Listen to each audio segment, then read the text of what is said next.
All right, good morning, everyone. Welcome to the second day of the EP 711 hearing, and I don't know if everyone was here yesterday for my procedural comments, but very similar to every other hearing that we've had. We have lights in front of us. Those lights, when green, means you start, and the yellow light means you have 1 minute left, and the red light means please wrap up. I won't shut you off when the red light goes off, so feel free to at least continue your thought. And if you need a little extra time, if it's running a little long for whatever reason, I've been pretty generous in allowing that because this is a very important hearing, so I definitely want to hear what you have to say. I think that's all I have. Do you have anything? Okay, why don't we begin with panel number 5, the railroad panel, and I believe we are going to start with Ms. Mulligan from BNSF. Good morning, Chairman Elliott, Vice Chairman Begeman. My name is Jill Mulligan. I'm Associate General Counsel Regulatory for BNSF Railway. I appreciate the opportunity to testify here before you for the first time. The Board has initiated this proceeding to gather information regarding the potential impacts of NILs' competitive access proposal on the National Transportation Network and the parties who rely on it.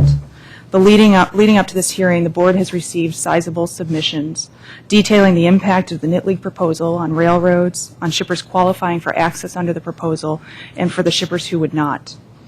BNSF joins in the comments of the AAR, which address in detail the specific questions raised by the Board, as well as the strengths and shortcomings of the various methodologies and assumptions used by the parties to estimate the impact of NITLIG's proposal. I do not intend to reiterate those comments here.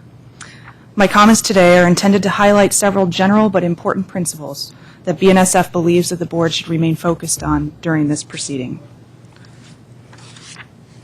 First, the Board should promote competition by allowing market forces to govern.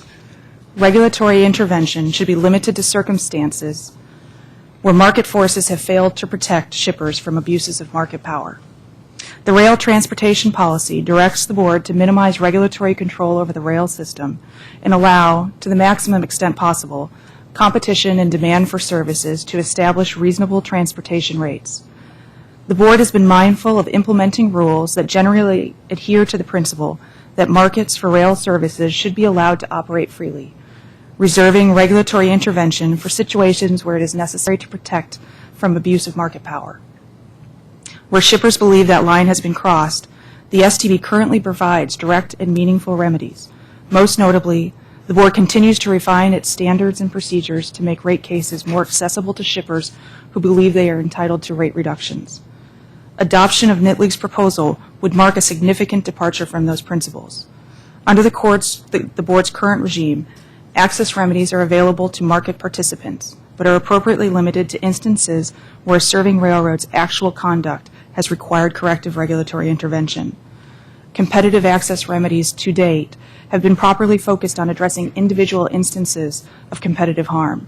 In stark contrast, NITLIG's one-size-fits-all proposal requires no individualized showing that there is a service issue, that access by another carrier is appropriate, or that a rate reduction is appropriate before an extraordinary remedy kicks in.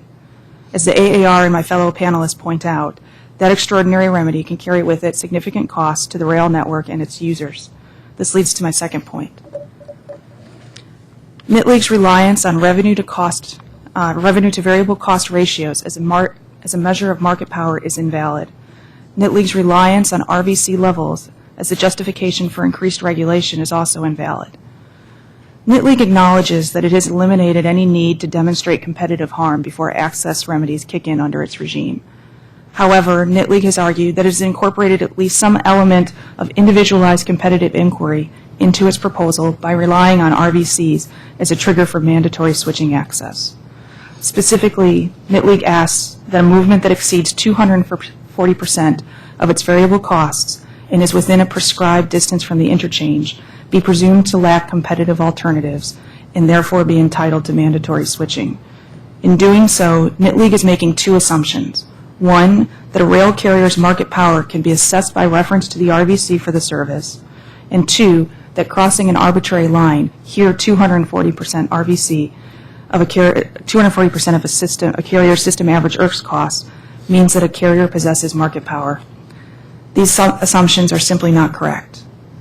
BNSF sets rates based on and responsive to market conditions.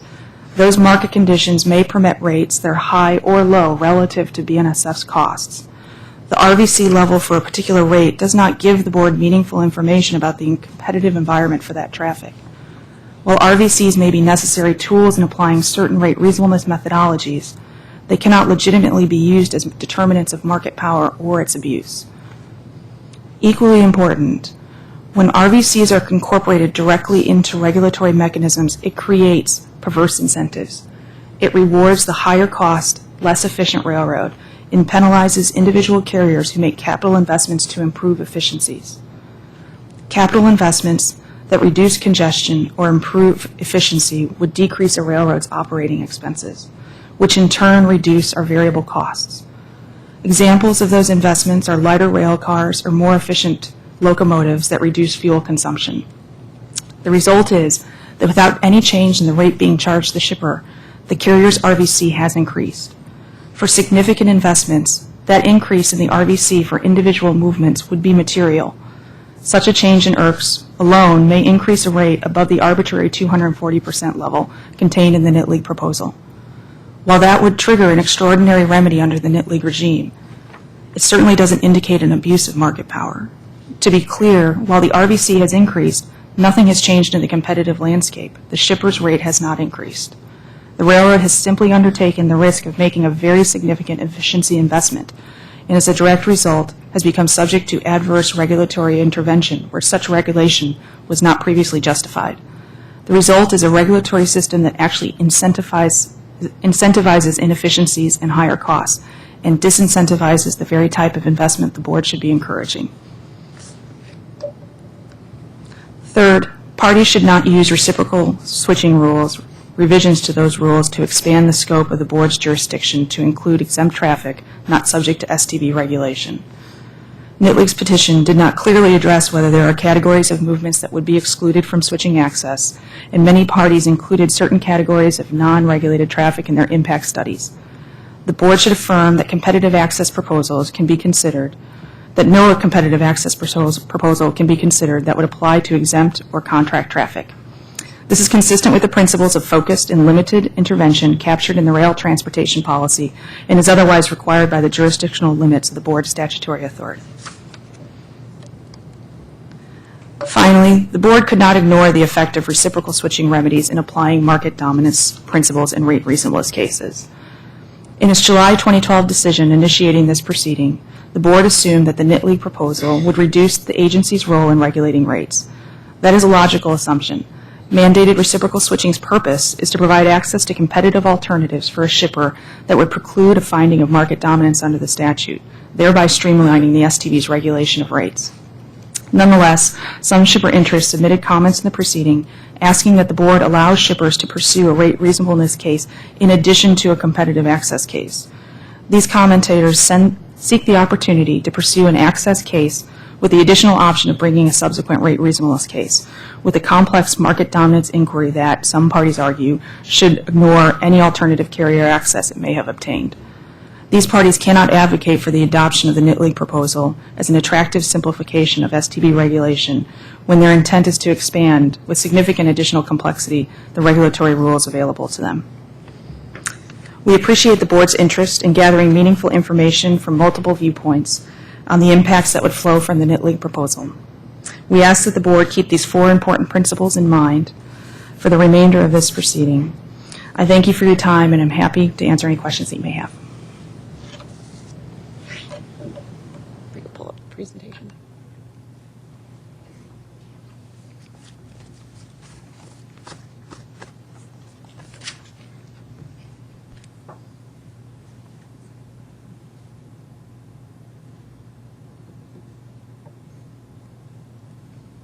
Can we pull up the presentation?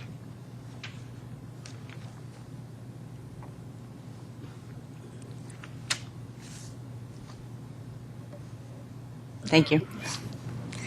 Good morning, and thank you for the opportunity to address this board. My name is Cressy Brown, and I am CSX Transportation's Vice President of Service Design, and I've been with the company for 25 years. Our team leads the creation of rail transportation services that are aligned with the needs of our customers. Given the complexity of rail networks, we use extensive computer modeling to minimize mileage, handlings, and transit time for over 30,000 customer origin and destination pairs. Our work is focused on achieving high levels of service reliability and predictability, which are critical elements in meeting our customers' needs. My purpose today is to provide CSX's perspective on NITLEAG's proposal for a radically new switching model. The proposal would undermine much of what we have accomplished in the areas of reliability, efficiency, and customer service. One of CSX's core values is it starts with the customer, and we are embracing that in a very real sense. We seek customer feedback and engagement through many avenues that we collectively call the voice of the customer. Since 2003, an independent research firm has been conducting surveys of more than 2,500 CSX customers annually, and we are receiving historically high customer satisfaction marks. It is a virtuous cycle of pleasing customers, earning more business, and generating investments in additional resources and new infrastructure. Customer advisory councils are regular face-to-face meetings of our senior management team with customers representing all of our markets.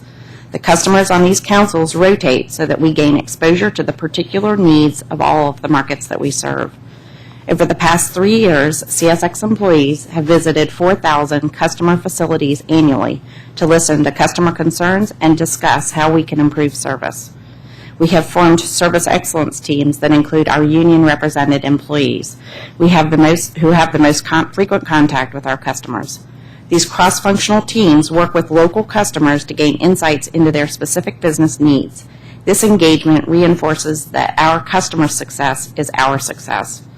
We borrowed from the success of our safety culture to create a culture focused on customers. We have added service training for 11,000 train and engine employees, specifically focused on improving customer service. Through all of these engagements, CSX employees are listening to the voice of the customer and acting every day on what they hear, and what they hear is this: service is paramount. Turning to slide 3, we are responding to what we hear. And these are actual quotes from our customers, and here's what they tell us. First, consistency of service is a top priority.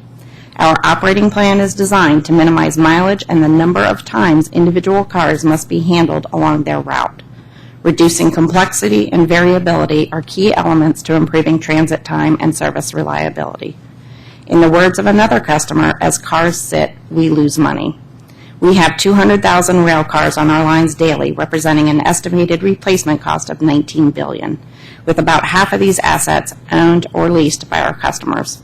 That represents a sizable investment by our customers, and CSX, and those assets transport a significant inventory of products and commodities critical to our nation's economy. We are committed to developing and maintaining the most efficient, optimized networks. Customers also tell us that they need proactive notification for planning and better results. We have enhanced our processes, technology, and staffing at our 24/7 customer service center, all to improve the precision and timeliness of communication and coordination with our customers. Customers use this information we provide them to plan their resources, production schedules, and retail deliveries, enabling them to lower their cost of doing business. On slide 4, you can see our service measures, all of which represent a positive trend over the past decade. Improvements in performance mean more consistent, reliable service, increased asset utilization, and lower cost for customers who manage their privately owned railcar fleets. Customers are telling us, and the Customer Satisfaction Index validates, that they are increasingly pleased with our service, and most importantly, they tell us that as an industry, we must not go backwards. I am very concerned that the NITLEAG proposal will force cars to locations where we do not have the resources or infrastructure to handle them. Predictable traffic flows and effective planning are essential to our ability to provide a reliable service product. And shipment visibility is critical to resource and capacity planning. Unanticipated pop-up traffic that would occur with the NITLEAG proposal threatens all of this. The NITLEAG proposal would adversely affect all shipments across the network. You requested empirical evidence, and today I'd like to focus on 2 real-world examples that were included in the video we previously submitted.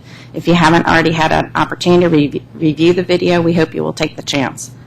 The first example is going to focus on our Carload network. Like other Class 1 railroads, CSX employs a hub-and-spoke system to handle carload freight. The map highlights our 12 major hump yards. These hump yards serve as classification hubs or sort centers, much like an airline hub, for over 30,000 customer origin-destination pairs. This hub-and-spoke model enables cars to move across the CSX network in the most efficient manner possible. CSX and other railroads operate other yards where cars are flat switched by a locomotive and crew. A flat switch yard, however, does not have the capacity to accommodate the same level of switching activity as these hump or hub yards. Important to note is that not all interchanges are performed in yards. Cars can be interchanged and often are on the main line, in sidings, or on a single track. One of the NIT League's proposal's fundamental flaws is that it assumes that every interchange can function as a hub, and that's just wrong. Slide 6 illustrates a specific example of a customer that ships cars from Mexico to a facility in Jacksonville, Florida that is served by CSX. Looking at the picture labeled Current Route, CSX receives the cars in New Orleans and moves them to a hub in Waycross, Georgia, capable of classifying and sorting the cars for connecting train service to Bush Yard in Jacksonville, Florida. Bush Yard is the serving yard for the customer, and this route is highlighted in gold. The customer is located within 30 miles of CSX's Moncrief Yard, which is an active interchange point with Norfolk Southern. Under NIT League's proposal, the shipper could obtain line haul transportation via NS from New Orleans and require CSX to receive the traffic at Moncrief Yard. Moncrief, however, is not a hub or a sort center. Rather, it is a local yard with limited capacity and no connecting train service to Bush Yard. To comply, CSX, as illustrated in the picture labeled NIT League route, would have to take the cars from Moncrief 147 miles north to Waycross, where they would be sorted and classified for a train destined to Bush. This routing adds approximately 300 miles and 3 days to the overall movement. You can clearly see how inefficient this would be and how it would increase congestion and readily degrade asset utilization, transit time, and service reliability.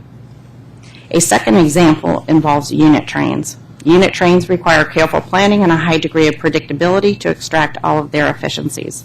The routing of unit trains is over the most direct path and is tightly coordinated. Slide 8 illustrates the consequences of alternate unit train routing in Baltimore. In Baltimore, CSX and Norfolk Southern have an active interchange at Bayview Yard. Within 30 miles is a customer that receives unit trains of ethanol. Today, CSX delivers the trains direct from Chicago to the destination.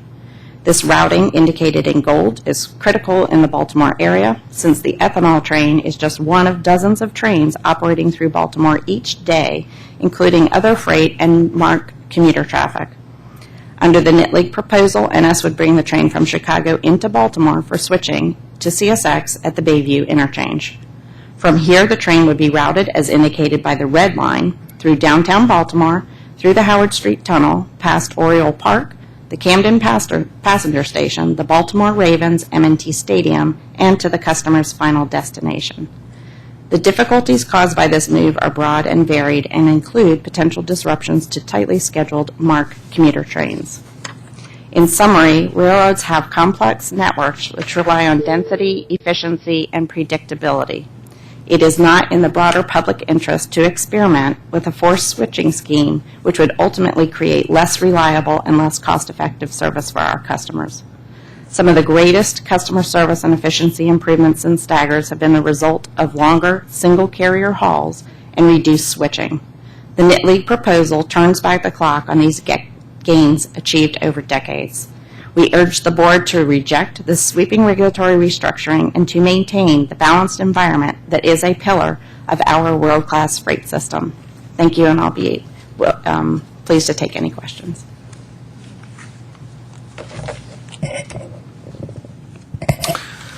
Good morning.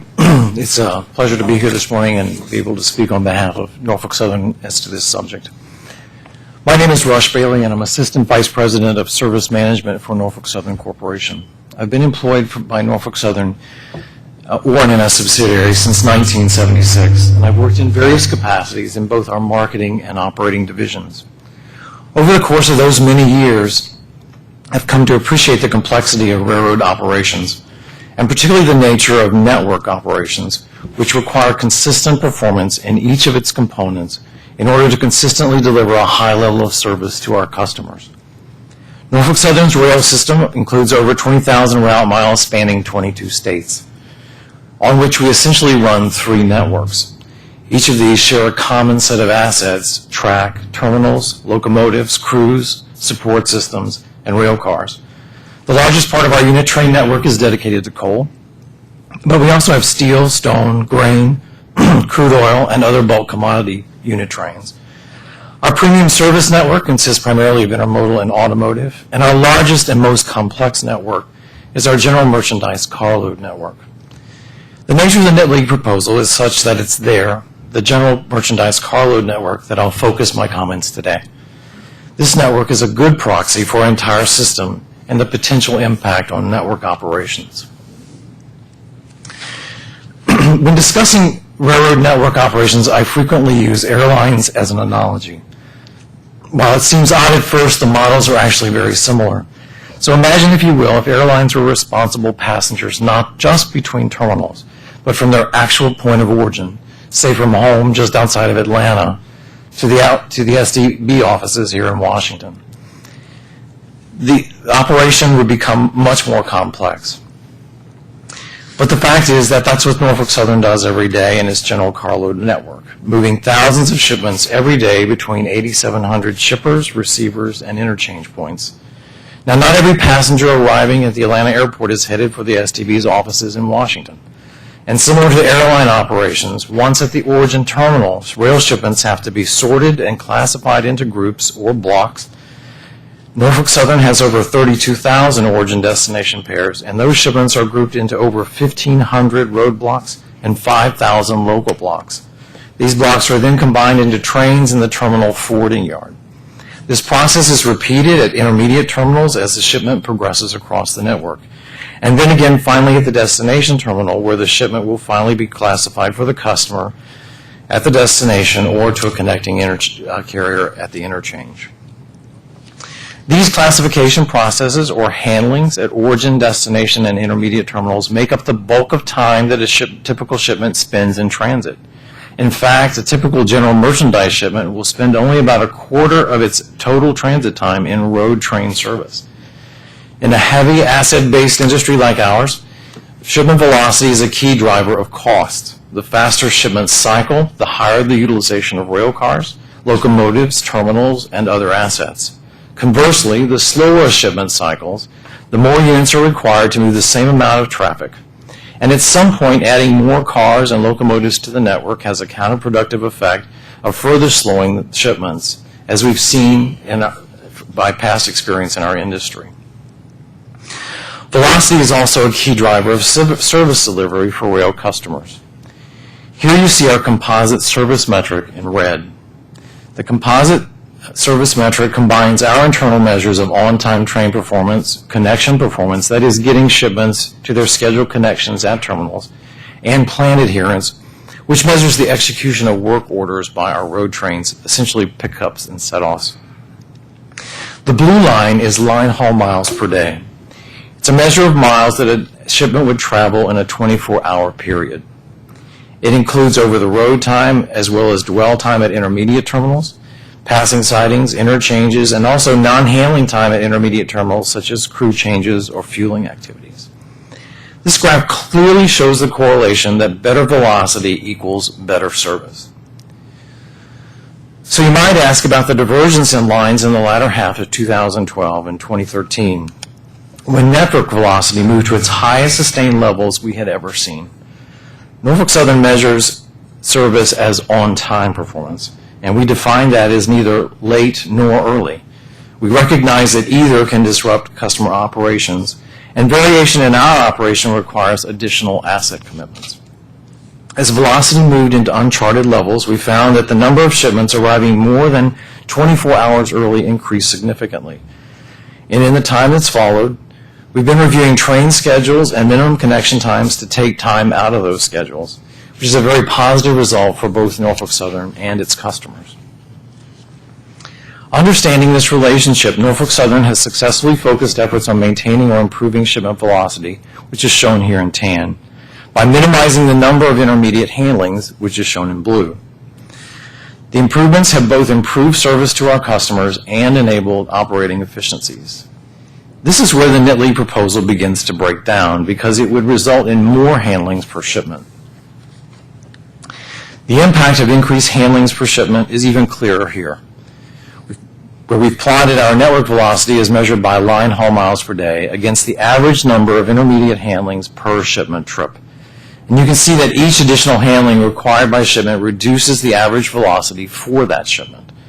More handlings mean reduced velocity, and that will result in a reduced service metric, longer transits, more variation in network operations, and service delivery. Longer transits and increased variation in operations also means that rail carriers will have to apply more assets to the same volume of business. All of these changes affect more than just the issue shipment because adding assets to a network to move the same amount of traffic often has the effect of further slowing the network and congesting it. While a few customers might be willing to accept these trade-offs, slowing and congesting the network will negatively impact rail carrier service levels and its underlying cost structure. And those effects are likely to be borne by customers. The effect is not limited to those just directly impacted by this proposal, but also those whose shipments may be moving on the same trains or through the same terminals or on or in the same rail cars, moving again in a network that shares common assets. In the last few months, the U.S. rail system has endured shocks from severe winter weather.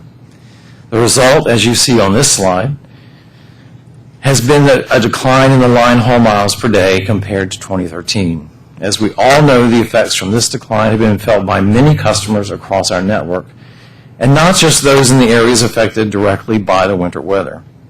Power shortages and rail car shortages are further symptoms of an underlying drop in network velocity and a resulting decrease in cycle times. And although Norfolk Southern is taking many steps to reverse this trend, it takes time to turn the tide. These are exactly the types of effects one should expect from a proposal like NILs that will increase handlings and therefore decrease network velocity. In conclusion, these relationships demonstrate that the NILs proposal and other force access proposals would be counterproductive to Norfolk Southern's goal of minimizing handlings, increasing velocity, optimizing network operations, and service for our customers. I thank you for your time. Could we have the slide clicker, please?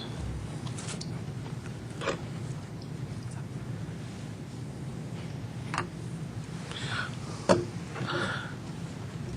you bring up my slides, please? Good morning. Thank you for the opportunity to speak before you. My name is Tom Haley. I'm Assistant Vice President, Network and Capital Planning for Union Pacific, a position I've held since 1998. I have over 30 years' experience in the railroad industry. I started with CSX in 1983 and joined UP in 1989 after earning my MBA. I've worked in operations, network design, and finance. I'm accompanied this morning by Louise Wren, sitting to my left, Associate General Counsel at Union Pacific. In my role, I share responsibility for the design and development of UP's rail network, service plans, and capital plans. In my time at UP, we've learned important lessons about the causes of service disruptions and the value to our customers of consistent, excellent service. We've substantially improved our service, and this has translated into increased customer value and satisfaction.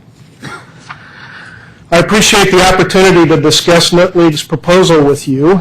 This proposal would seriously disrupt UP's operations and reduce our ability to provide reliable service to our customers.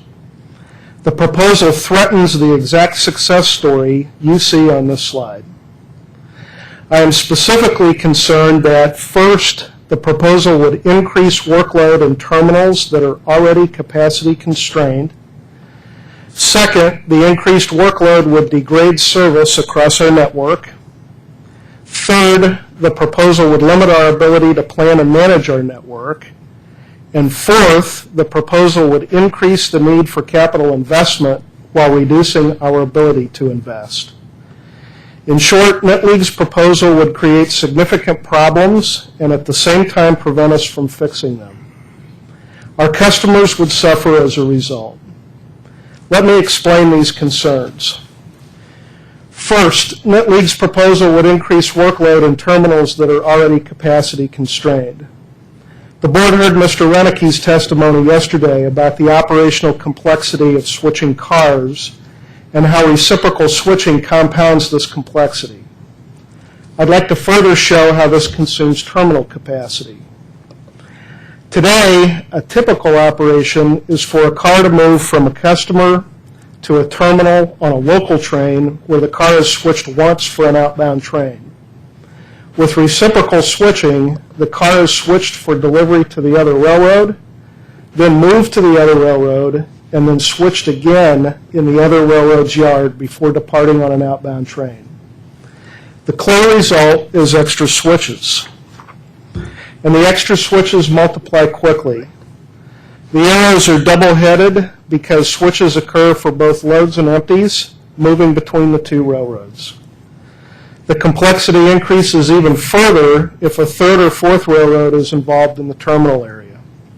And that's precisely what NILs' proposal could force upon UP and the other railroads. The number of locations on our network where this could occur will multiply significantly. UP's terminals are not equipped to handle such an increased workload. We plan for our terminals to operate at fluid capacity levels. This allows for demand fluctuations, weather events, and other disruptions. Today, we are generally meeting this target. However, forecasts show that transportation demand will increase. This means we face capacity challenges in many terminals. This isn't just a matter of railroaders getting the job done. The capacity does not exist to do what is being proposed. The additional switches could force UP well beyond its capacity tipping point in many terminals, and we know from experience that consequences would be severe. That brings me to my second point. NILs' proposal will have ripple effects that will harm customers across our network. As the chart in the upper left shows, increased switching leads to increased freight car inventory. Every additional switch takes time and introduces the risk of missing a connection. More switching, therefore, means more dwell time for cars in terminals. And the longer cars stay in terminals, the more cars we have on our system. The chart in the upper right shows the problem with increased inventory. The more cars we have on our system, the slower the cars move. And velocity is the critical driver behind efficient and reliable service. The chart on the bottom left demonstrates this point. Slower velocity harms our service product. And as you can see in the chart on the bottom right, poor service creates unhappy customers. These charts read together are a proof statement of how local changes ripple through a rail network. I've been in my current position throughout the time period reflected in these charts. I've witnessed firsthand the effects that additional switching has on our system. I can confirm the implication of the data. NILs' proposal would degrade service on our network and harm our customers. That brings me to my third point. UP will not be able to address these service issues using our normal planning and management tools. Our ability to plan and manage depends on having accurate information about expected traffic flows. We would lose visibility and the ability to manage our operation under NILs' proposal. This slide shows the problem. For long-term planning, we rely on traffic forecasts that our marketing team develops with our customers. These forecasts drive our capital, resource, and service plans, and they're critical because of the long lead times to put facilities and equipment in place. Qualifying new train crews takes 6 to 9 months, and adding rail infrastructure can take 2 to 3 years or more. We already face many challenges forecasting traffic 2 to 3 years in advance for our own business. We have no visibility into our competitors' plans, which would add a new dimension of uncertainty to our planning. We also must do tactical planning to adjust our train plans and reposition resources to meet anticipated demand. Again, advanced information is critical because of the lead time required. But we don't have visibility into our competitors' activities with enough lead time to match resources with shifting demand. The ultimate result will be poor service. Finally, on a day-to-day basis, we make real-time decisions to balance terminal capacity, control the timing of traffic flows, and assign resources such as crews and locomotives to handle our line haul traffic. But we do not know how much traffic will require reciprocal switching until it appears on our doorstep. NILs' proposal means more traffic would be moving in our blind spots. That brings me to my fourth point. NILs' proposal would increase the need to invest in terminal capacity while reducing our ability to invest. Terminals are an Achilles heel for the rail network. They are extremely valuable in bundling and unbundling traffic to efficiently move shipments to and from our customers. But they are typically located in congested urban areas and are very expensive to expand, if it's even possible to expand them. However, if NILs' proposal is adopted, I believe you will see us invest less in terminals. Terminal investment will be less attractive because of less revenue, increased uncertainty about where to put capacity, and whether such capacity will generate an adequate return. I'd like to make one final point before I wrap up. One of the NILs witnesses claimed the rapid increase in crude oil traffic proves that railroads can easily handle unpredictable shifts in traffic. In reality, his example proves the opposite.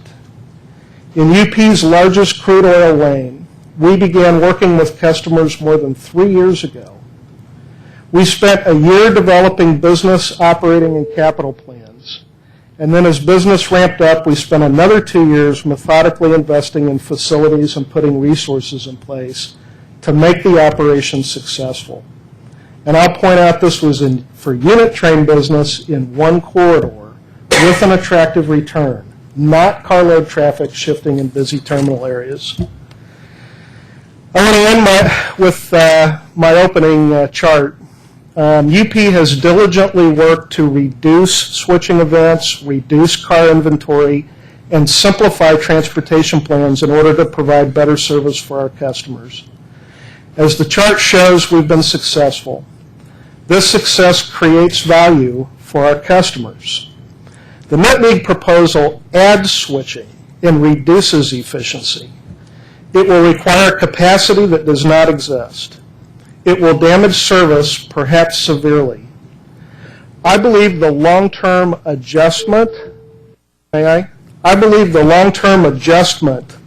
that will occur from this will be moving less freight. The NILs proposal would reverse the progress we've made over the last 15 years to the detriment of our customers. I therefore urge you to reject it. Thank you. Good morning, Chairman Elliott, Vice Chairman Begeman. I'm David Konschnick, and I'm honored to appear before you today. In my view, the comments do not support a change in the board's approach in matters of competition and access. The vast majority of the concerns are about rate increases and the level of rates, especially for coal and chemicals. The fix for customers' rate concerns is not a fundamental restructure of the rail industry. Adoption of an unprecedented and far-reaching reciprocal switching regime would have significant unintended consequences. Rather, the fix is to continue what the board has always done: review, revise, test, evaluate, and change its rate complaint processes as experience shows is needed. In my various roles at the ICC and STB over a 30-year career, I've seen firsthand how the agency has responded to shipper concerns by making changes to its rate, service, and unreasonable practice complaint processes. The board has been open-minded and flexible in considering concerns and in trying to improve the processes and make them more efficient and less costly where possible, without sacrificing fairness to the parties in individual cases, while endeavoring to remain faithful to the congressional charges contained in the Staggers Act and the ICC Termination Act. Here are a few examples of what the Board has done to try to be responsive to the concerns that the rate complaint process was too long, too expensive, and not available to smaller shippers.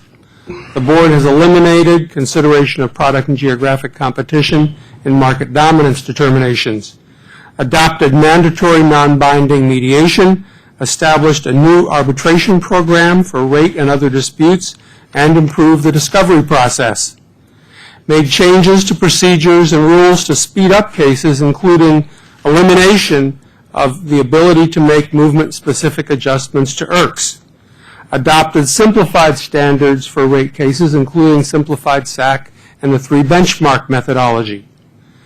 Just in the past year, the Board has raised the limits on relief for rate reasonableness complaints brought under simplified SAC and 3 benchmark, sought comments on how to ensure that the Board's rate complaint procedures are accessible to grain shippers, and opened a proceeding in response to a request that the Board abolish the use of the multi-stage DCF model in determining the railroad industry's cost of equity capital. The Board has also improved the rail customer and public assistance programs. Now, the Board's reforms may not go as far as some would like, but there have been significant reforms, and the Board should be congratulated for its thoughtful and analytical approach. Some of the Board's procedural changes have only recently become effective. Changes that have been in effect for some time appear to have provided great relief for shippers whose rates were too high. These changes should be given time to prove their effectiveness, and the Board can adjust the procedures in the future if it's shown to be necessary. In the meantime, a case-by-case approach is the best and most reasonable approach. Due to these changes, several SAC cases over the past few years have found in favor of the shipper. More recently, there have been several SAC and simplified SAC cases that have been settled, and with respect to those that have proceeded to a full Board decision, the shippers have prevailed on most of them. More broadly, I believe that the Board's decisions have clarified and simplified the rules, have helped to encourage the parties to settle their disputes rather than litigate them. As such, the Board should move forward with that approach rather than moving in the opposite direction and adopting a complex regulatory scheme that will take years to figure out and result in years of litigation and disputes. Adoption of the NIT League proposal could result in significant unintended consequences, such as some shipper groups benefiting while others pay higher prices or get worse service, network inefficiencies, operational chaos, and service problems discussed in detail by others testifying at this hearing, extended legal disputes over the eligibility of a particular shipper or shipment, the compensation to be paid, and the implementation of the granted access, potential undermining of the competitive role played by smaller Class 1s, regional railroads, short lines, all of whom could have their routes short-hauled and their most profitable traffic cherry-picked by the larger Class 1s, leading possibly to fewer competitive alternatives for shippers. Overall, I think the Board should be mindful that a little bit of regulation goes a long way, and over-regulation risks destroying the ability of the railroad industry to continue to provide the combination of service, efficiency, and reasonable rates this agency is committed to achieve. Thank you very much for allowing me to appear here today. I'd be happy to answer any questions you have. Thank you very much for your testimony. Most of the testimony focused on issues that would arise, complexities that would arise out of this proposal and the difficulties. And I think Mr. Renneke yesterday kind of laid it out very clearly, and he showed that if you use the proposal and were involved in the switching, that there would be 24 steps to the move. And then he said, normally, if the incumbent railroad handled the traffic, it would be 6 steps.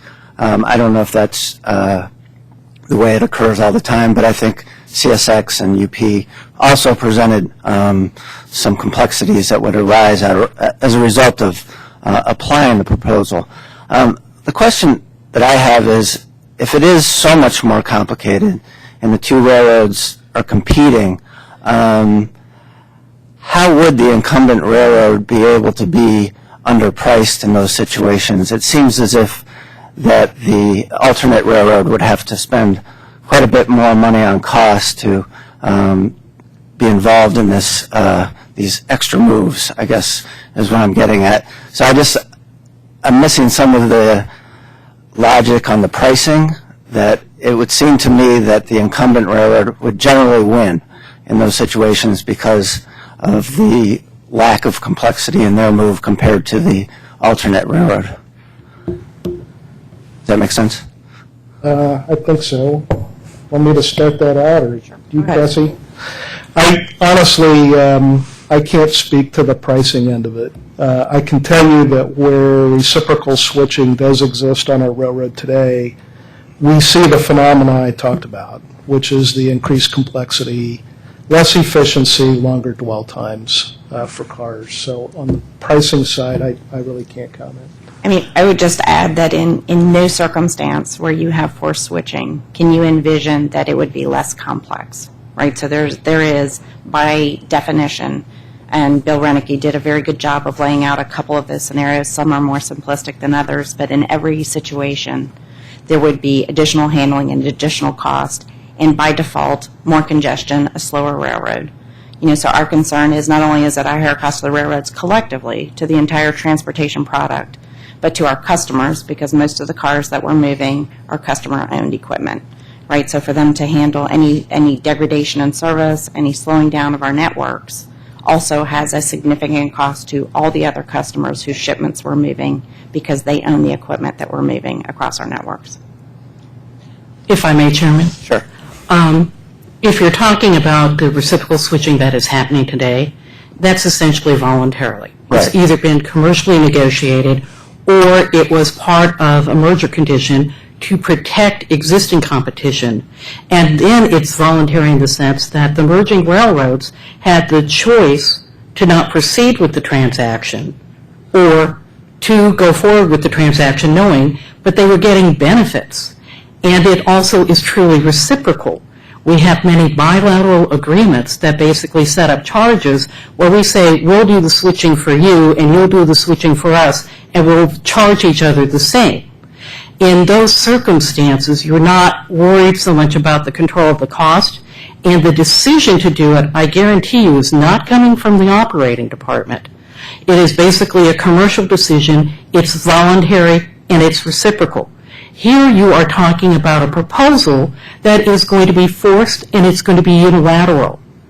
And therefore, you're not going to be able to have a single set of fees.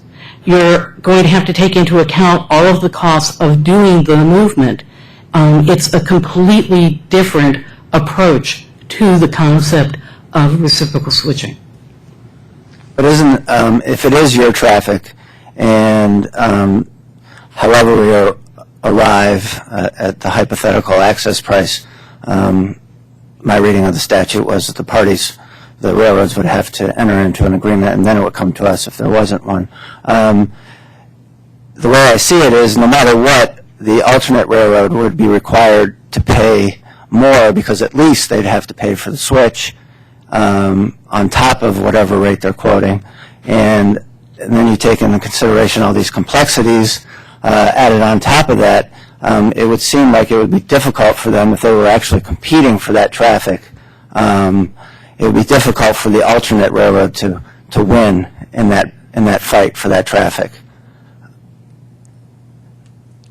If I can add to what Luann was saying, I think that the situation where you do actually see that happening, where alternative carrier service is being provided, are instances where we have voluntary switching in place, and those are places where the non-incumbent railroad, the new railroad that's coming in, actually can offer superior service. It might be an alternative rate, a superior route, some other efficiencies that allow them to compete despite the presence of a switching fee there. And I guess in that instance, if that is the case and they can offer something that's more efficient, the alternate carrier, wouldn't that make the system more efficient rather than less efficient if they have that ability? Yes, in those specific instances, I think we would find that a lot of those situations have already been dealt with through voluntary arrangements, because every incentive is on the railroads to make those moves happen when there is an efficiency there. The issue with the NILs proposal is that nothing contained in that proposal actually leads you to identifying those situations where you could have a superior, more efficient service offering. It's not part of the inquiry. The switching occurs because the RVC is 240, not because there's anything particular about that move that says that there's going to be an increased efficiency or a superior operational move. Okay. Could I just add to that? I think it's unlikely that a route efficiency or there's some other efficiency out there that would overcome the inefficiency of the additional switching. And it's extra switch events, extra handlings, it's the time, 24 to 36 hours each time you add an event. Usually both ends and both directions, load and empty. If you just do the math on the miles, you would have to save an incredible number of miles to overcome that.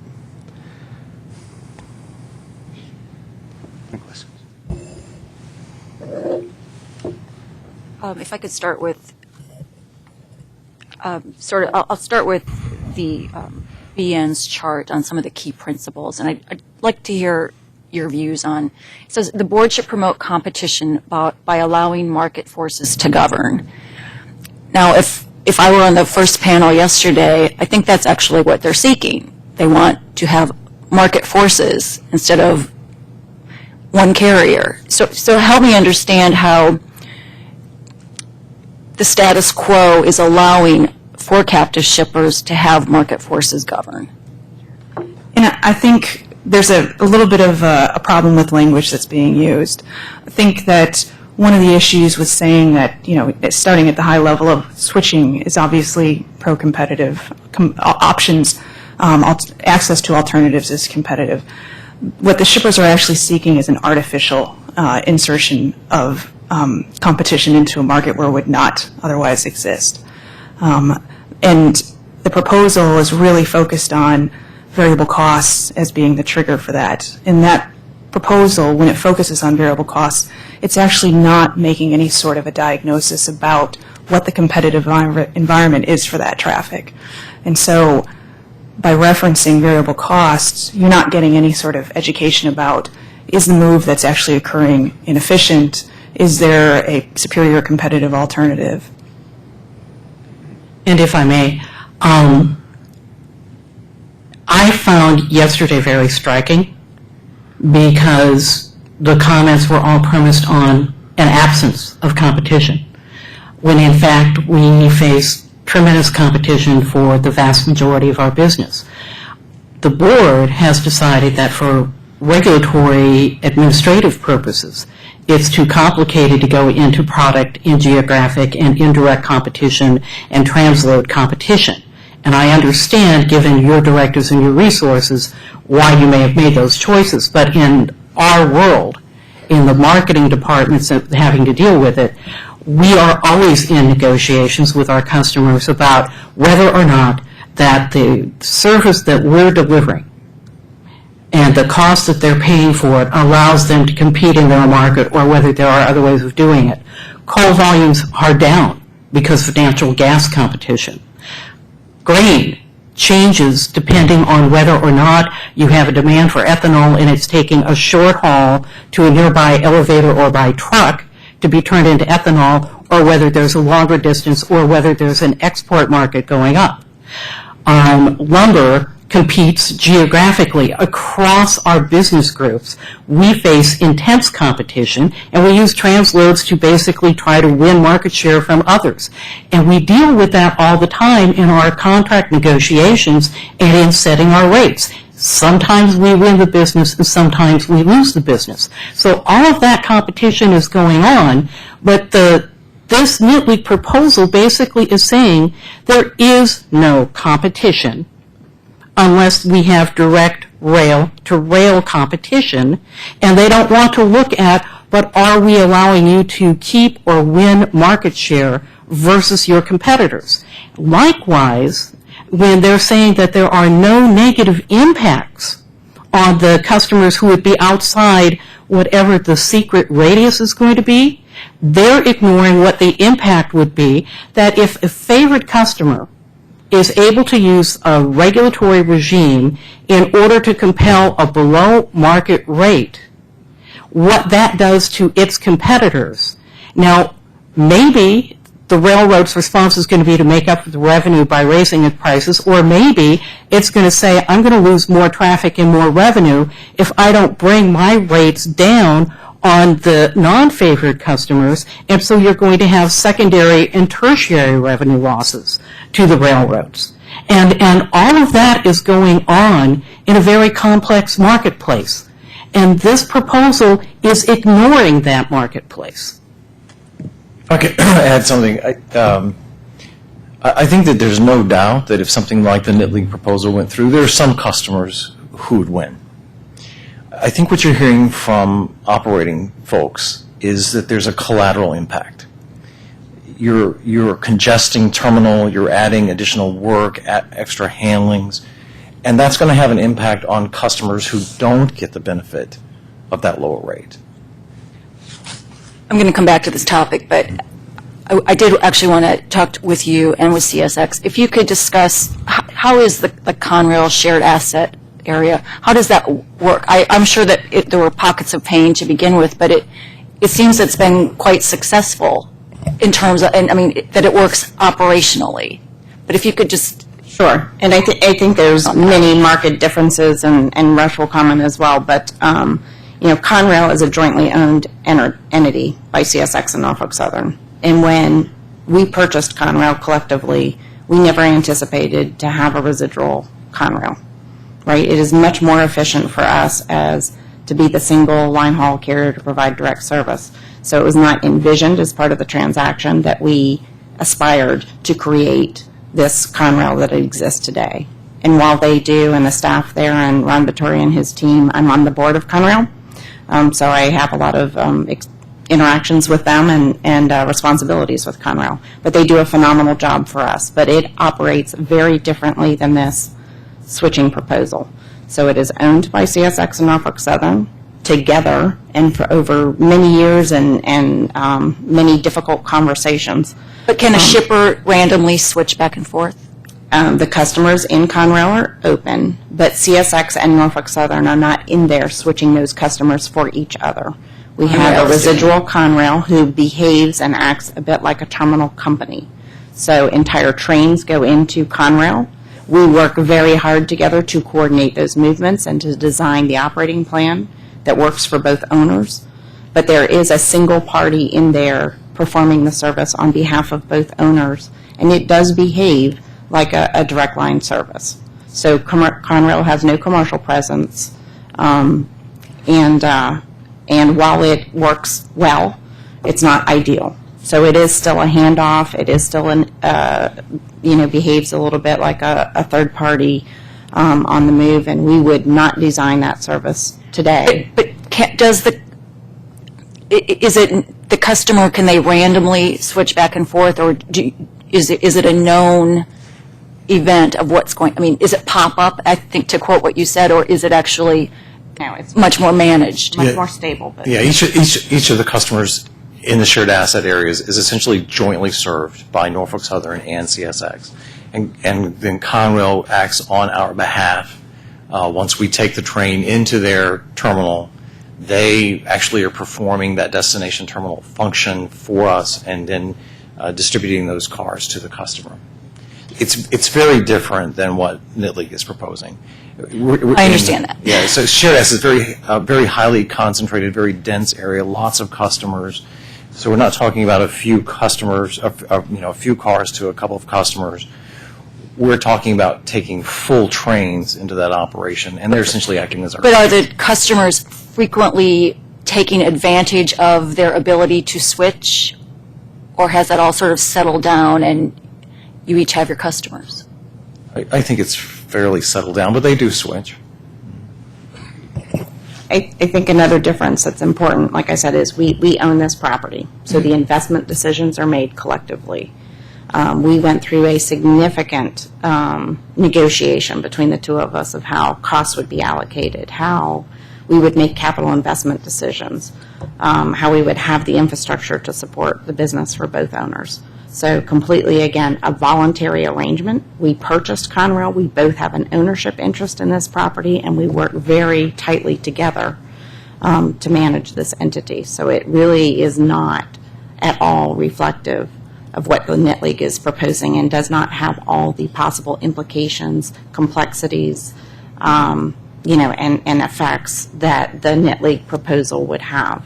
There is a collective interest, because we're owners, to invest in Conrail, right? There's a collective interest to work together to make sure we have the facilities to support the business as a whole.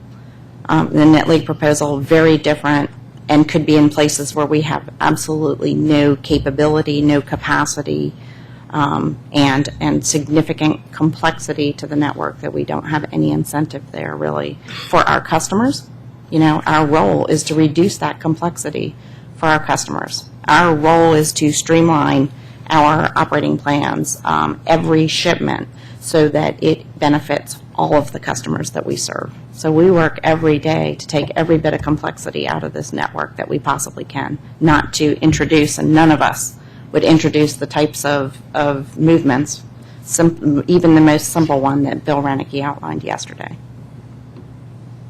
On one of your charts, you showed the complexity of, let's say, the additional 3-day time, the 300 miles, et cetera.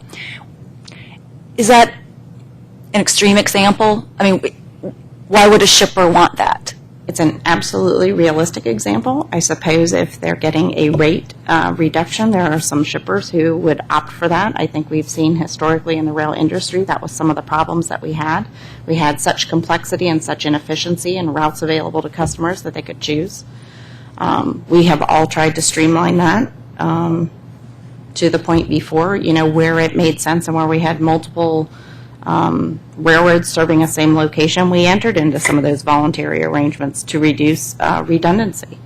In fact, I think Ms. Brown is referring to the fact that many of the reforms in the Staggers Act we've forgotten because we've done them and they happened first, and that was route simplification and eliminating inefficient routes. But there were cases that the Interstate Commerce Commission was having to decide where, because there were a multitude of routes, including some extremely inefficient routes, if you had railroads that flagged out of a general rate increase in order to induce the traffic to move that way, it happened. Now, most of those routes got closed without protest, but there was one case that went to the ICC to decide where soda ash from Wyoming moving to New York and other eastern locations, where the most efficient route was across Iowa and through Chicago and then east, was being routed via Ann Arbor, Michigan to move over a rail car ferry because you had some smaller railroads that, this is back in the days where they had the 30-plus Class 1 railroads, that you had smaller railroads that were flagging out of this because they were getting the traffic and they were basically using divisions from other carriers in order to subsidize what was happening. But you had customers who were willing to accept weeks of delay on getting a shipment because they were getting a lower rate, even though it created gross inefficiency in the railroad network. We have eliminated those sorts of things. And then the contracts have also come in. But frankly, contracts took longer to take off and get really popular. It was eliminating that type of routing and irrational, inefficient routing because some people want to save money, and if the inefficiency basically is externalized and imposed on somebody else, they're going to go for saving the money. And you know, I can come up with some, you know, even more current examples of what the SP would do for pricing for cash flow purposes in terms of backhaul traffic. So it's when we say that we're afraid that there will be participants in the marketplace who will, if they can come up with a way of basically saving money, choose an inefficient service option, it is not talking from theory. We know this from historical experience, and that is why we are afraid. I think you'd be surprised at how many of those types of examples exist. You know, I think of it like Atlanta. You know, I think in the NIT League comments, they tend to think of these terminals as one entity. But in fact, our operations in Atlanta are a series of small yards that make up the terminal, because over the years with the mergers, we've ended up with pieces here and there. So we've got several different yards that constitute the terminal, and there have to be movements between those different yards within the terminal area. And you could likely run into a case where you know, CSX might interchange something to us that we could, in fact, carry to a customer relatively easy if it's served out of that same particular yard. But another customer in the same terminal area, we would, in fact, have to move that car to Macon and then back to Atlanta to get it to that customer. And I think those are the kinds of things you're going to be faced with, is all these individual cases based on the operations of the railroad. That's actually another question I wanted to ask Ms. Brown about. You talked about the hub yards versus all the other interchanges that can work. If this proposal, and I know you're here to say this doesn't work, we have that message, but if we were to continue to have a dialogue on this to try to make something work, would it be more operationally workable if this was focused more on locations within hub systems rather than a random interchange? Yesterday, one of the maps, and it showed clearly on the eastern part of the country there are a whole lot more areas where the interchange, the red circles were, than there were on the other half of the country. But is there a way to balance that? I mean, I would say we have a couple of concerns. One is, and very respectfully, we have had a history with this, and we are very concerned about the proposal. And even segmenting where these things could occur, we have entered into joint arrangements where it makes sense. We often do exercises with the help of, consultants and very talented people who look at the flows across our networks collectively and where we can make the most efficient routing. Our overall concern here is where those opportunities exist, we try and leverage those, and we do those voluntarily today. Our concern with this proposal is you would have others making those decisions for the industry, and it's a very complex network. It's a very difficult, modeling problem to solve, right? And we all spend inordinate amounts of time either individually within our own networks or for opportunities of shipments that are handled between us to make that the most efficient possible. And any introduction of new complexity, by definition, requires more workload, more time, more handling, more congestion. You're doing things that are unnatural, and it would not be the people who sit down and try and optimize these networks making those decisions. It would be somebody else forcing those decisions on us. And it absolutely has cascading ripple effects. You take isolated incidents, Chicago's a great example. It just cascades, and those effects start spreading across our networks because it is an integrated network. And any issue anywhere in the network can impact the whole and impact all the customers. And, we like to call it's like the perfect or perpetual storm, where you constantly have things that we're trying to do that are completely unnatural, that don't fit within our service plans. That could happen every day. We don't have the resources. We don't have the infrastructure. It takes a long. Tom had a great slide on the lead time. We spend a lot of time preparing for new business development. We don't typically have pop-up, traffic. We spend a lot of time preparing for business shifts. Takes a lot of time to make sure you have the adequate infrastructure and resources to handle that. just to follow up and to add to that, my map was up there just for a short time about a future projection on our network. But the red dots, which are terminals that are overcommitted in the future based on the capacity today, on Union Pacific are both local yards and hubs. There are both of those there. And one of the ways that we try to balance is to shift work between the two. So I don't think a hub only or a local yard only approach solves the problem at all. The second thing, if I may just follow up, Cressy made a great point about how we all work to take events out, switching events out, to make the service more streamlined and more efficient. And I think that's the great frustration because this is such a big step in the opposite direction. Part of how we're going to grow in the future is by taking steps out to live within our infrastructure and to move more freight. And why on earth would we spend our scarce capacity re-switching, rehandling traffic that we already move? It just doesn't make good sense. If I could add one more point on that, from a customer perspective, we went through the slide that showed how much time we spend with customers trying to listen to what's important to them. And they have indicated to us that they love the value proposition of rail, but what is going to be required for them to give us more of their business is service reliability, and that is paramount to them. So we work very hard to take these complexities out. We have every incentive to make our service product more streamlined, provide faster transit, and better service to our customers. That's really what we're focused on. And this goes in absolutely the opposite direction by adding complexity. By definition, it adds complexity, it adds time, and it degrades our service reliability, and that's our primary concern. Can I keep going? Keep going. All right, so back to market power. We have conflicting policies. I think no one would disagree with that, but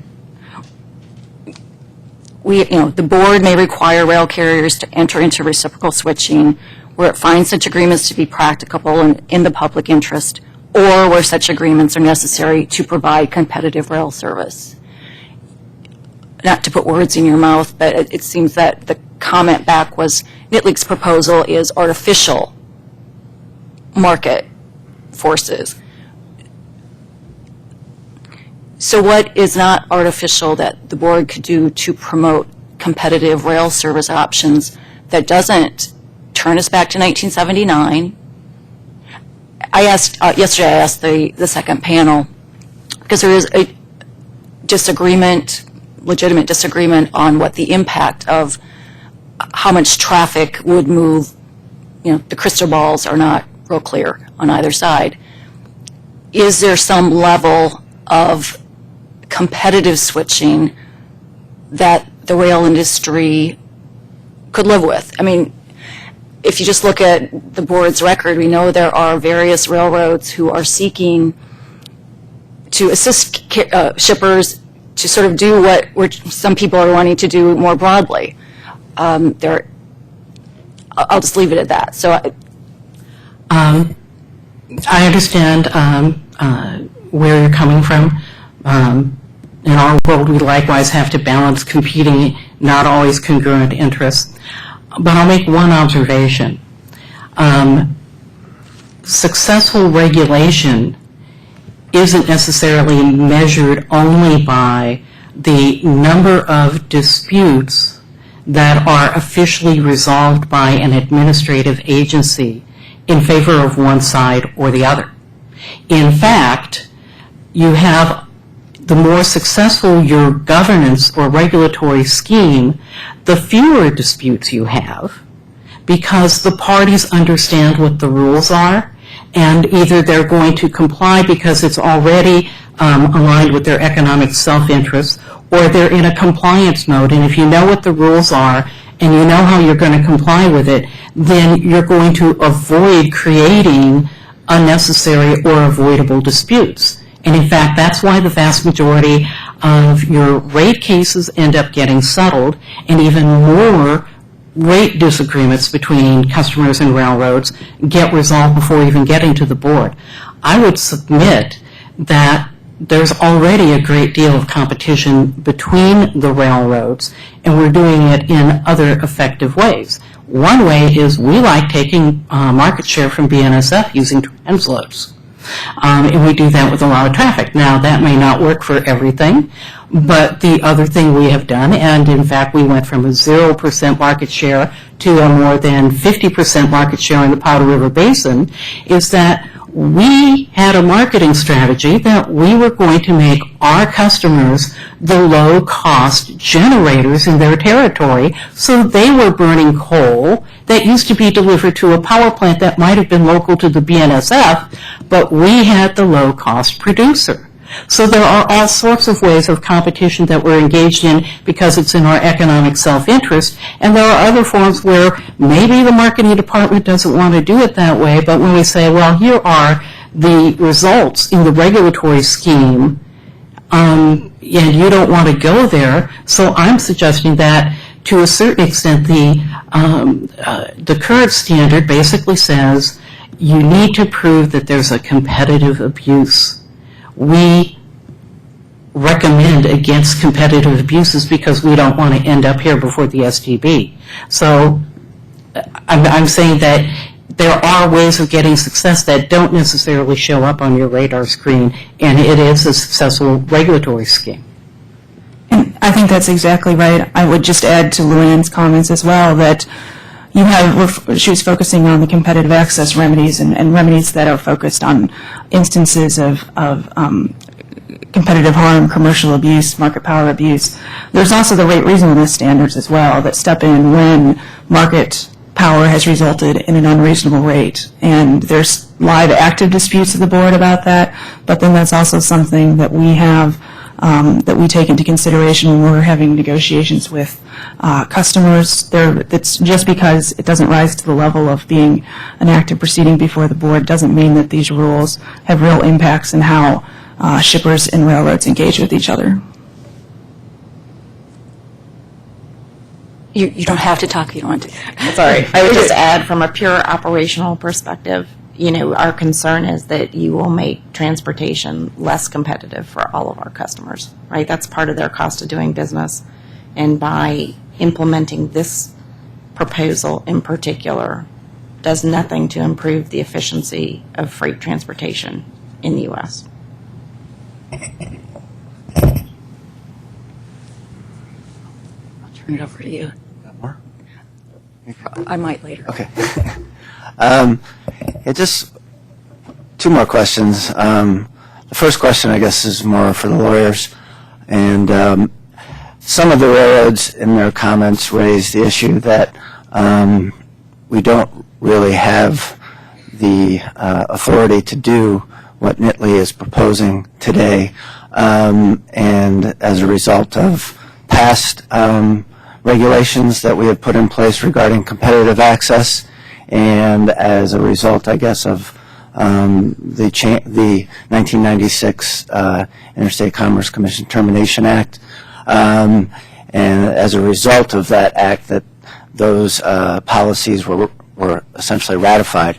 Can the panel speak to that? Do we actually, or is it the railroad's belief that we do not have the power to put in place what has been suggested by NITLI? I think that, speaking for BNSF, we've taken the position that regardless of the authority of the board, the STB's, the NITLI proposal is not an appropriate step under the rail transportation policy. I think it's inconsistent with the direction that has clearly been given by Congress there in terms of focusing regulation on instances where there's actually an activity that needs to be governed and otherwise allowing market forces to operate. We didn't repeat, but we agree with the legal analysis in the AAR.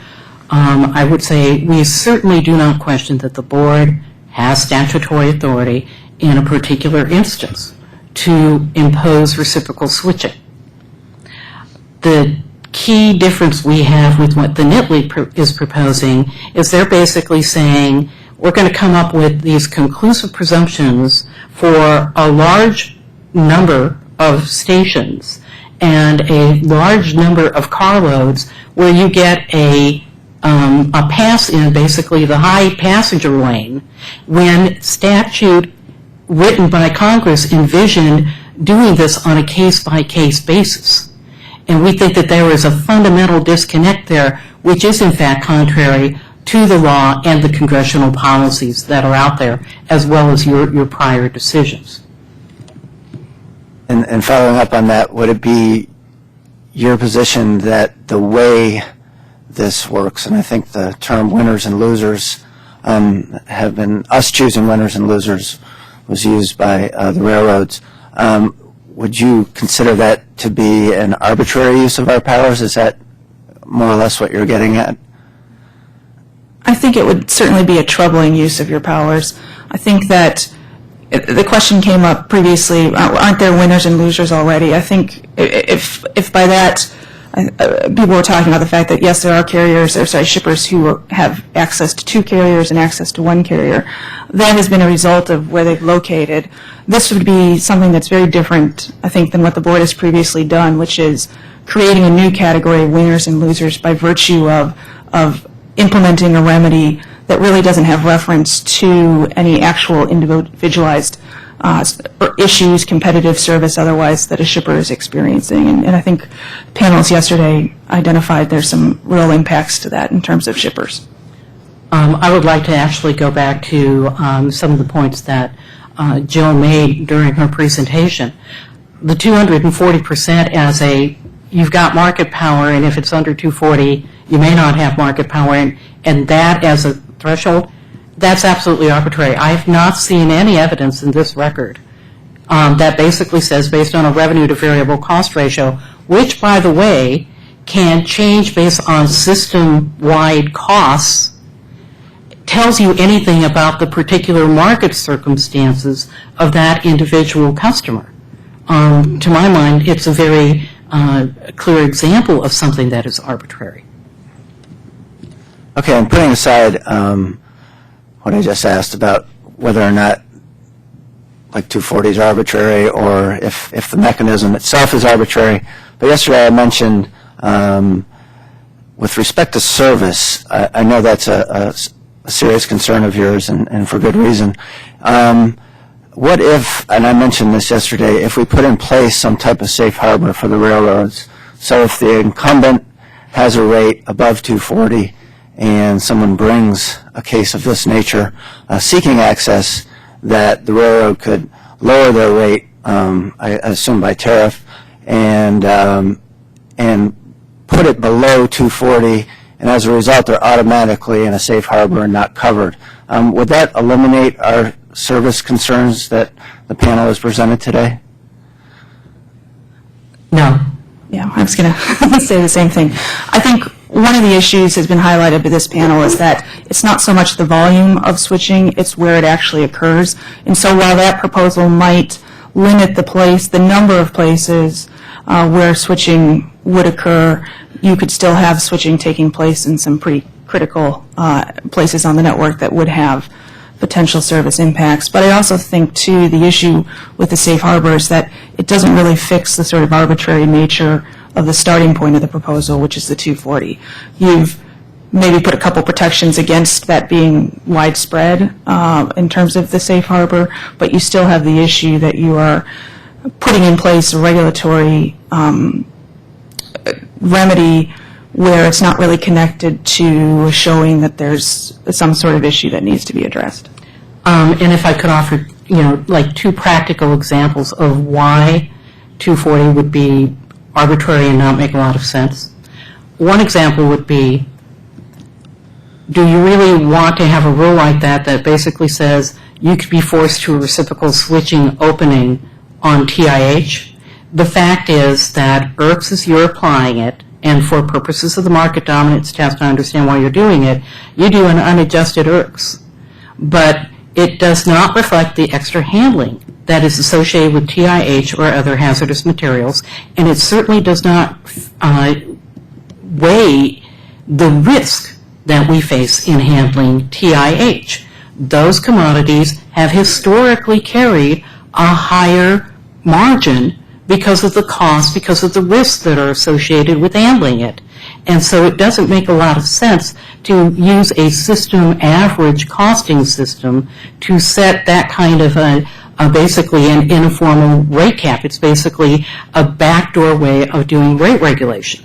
Another example would be when you're making a lot of investments that are going to benefit a particular community of shippers. So, for example, taking our southern region, where a lot of those capacity-constrained terminals are, that is where we have a lot of inbound traffic that is associated with the fracking boom. So to create the natural gas and to create the crude oil at a low cost that then the chemical industry is using to create more domestic production, we're making massive investments, and we need to get a margin on the traffic that's going to be able to pay for those investments.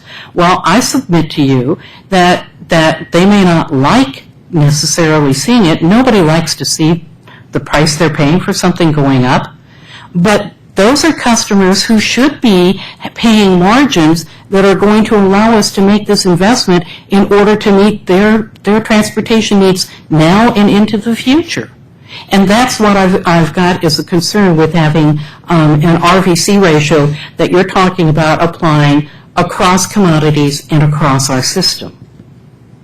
And I would just also add, too, this goes back to my testimony, but when you do incorporate the RVC at the system level, you do have this issue where you are essentially creating an incentive, whether it's to stay below the 239 that you're talking about.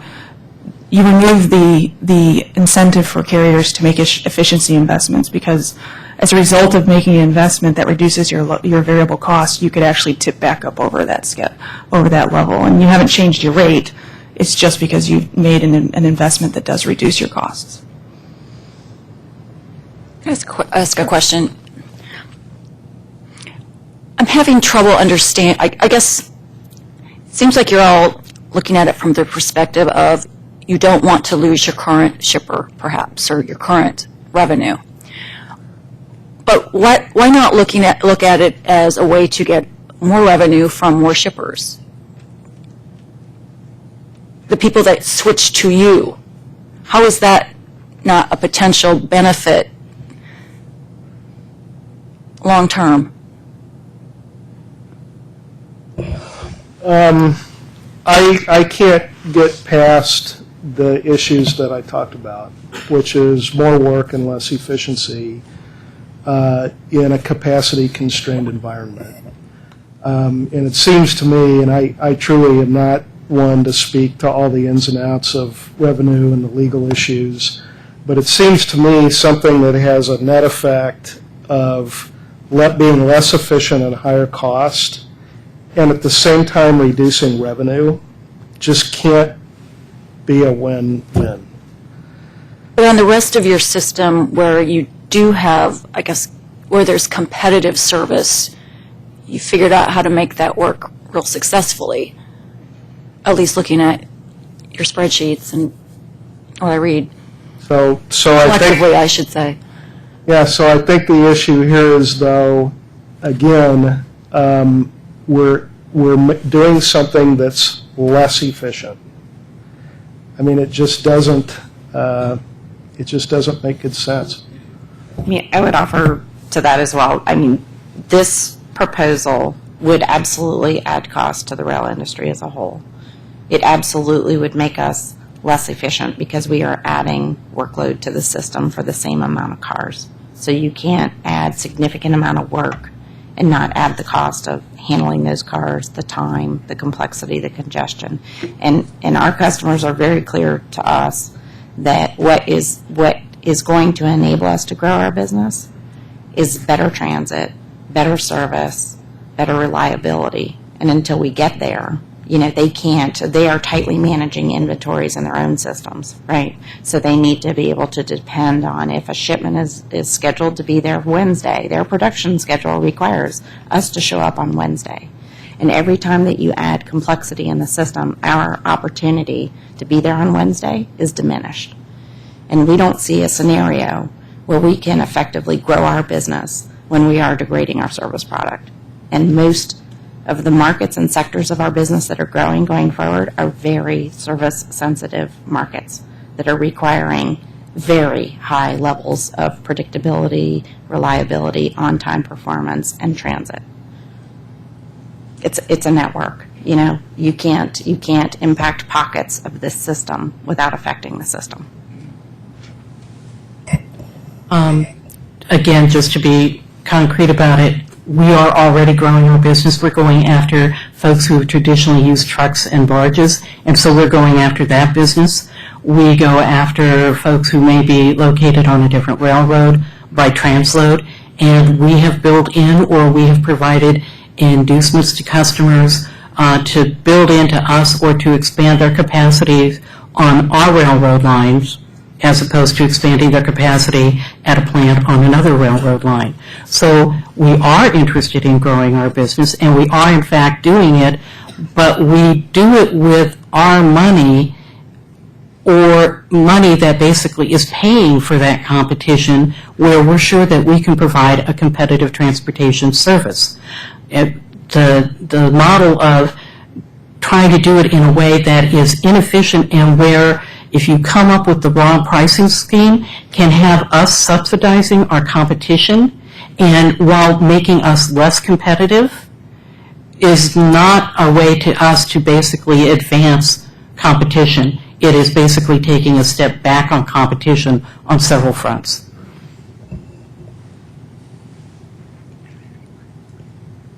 Thank you very much for your testimony today. We greatly appreciate you coming out here today and helping us on this important matter. And we will bring up the next panel.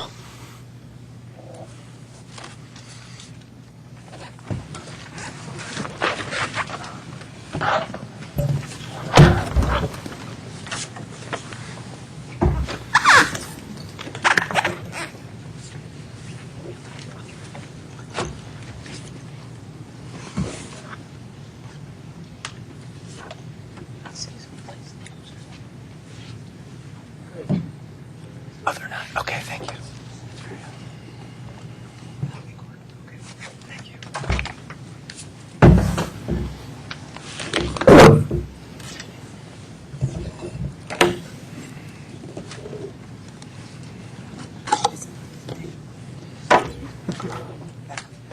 That's fine. Down here. Yes, ma'am. Thank you. You're welcome.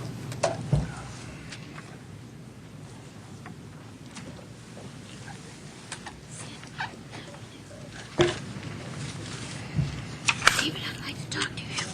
Okay.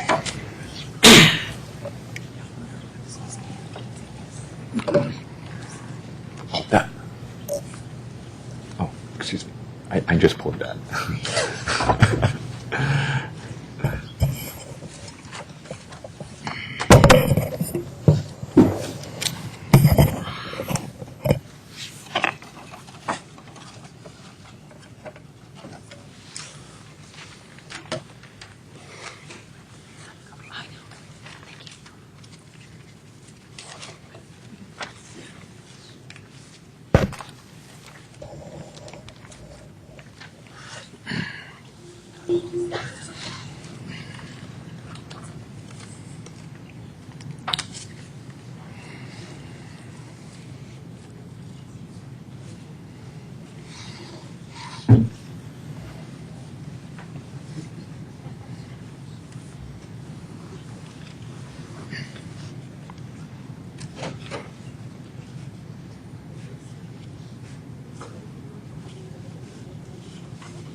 Okay, why don't we start with our panel number 6, and I believe we'll hear from the American Chemistry Council first.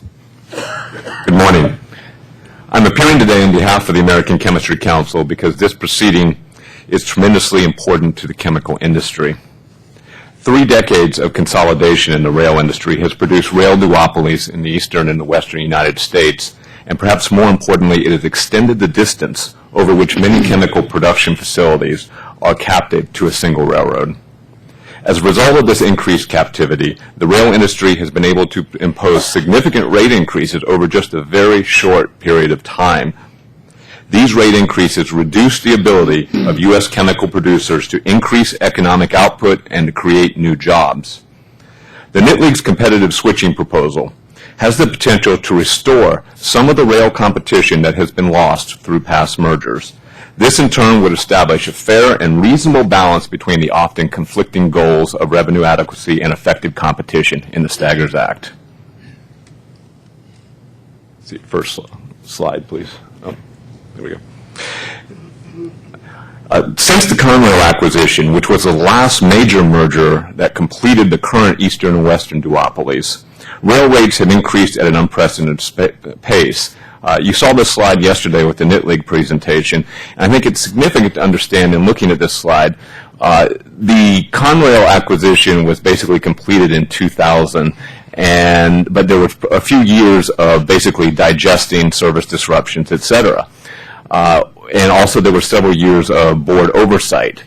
As legacy contracts began to expire, you start to see the rail rates deviate from the pace of trucking increases and the pace of inflation, which is strongly suggesting that the railroads are exercising significant newfound leverage over captive shippers as a result of their extended bottlenecks from these mergers. A recent study commissioned by the ACC, which was included in our opening comments, estimated that the chemical industry paid $3.9 billion in freight charges above the 180% RVC jurisdictional threshold in 2010. Recently, ACC released an updated version of this study for 2011, which showed that premium had increased to $4.5 billion. The jurisdictional threshold is a significant benchmark for this analysis because it shows how much and how fast rates have increased in the years following the Conrail merger. In just 5 years, between 2005 and 2010, the amount of the rates paid above the 180% threshold increased from $2.2 billion to $3.9 billion, a 78% increase. If you benchmark that against the $4.5 billion in ACC's updated analysis for 2011, that figure jumps to 105% over just 6 years. The analysis also shows that more than 1/3 of chemical shippers have rates that are above the 300% RVC ratio.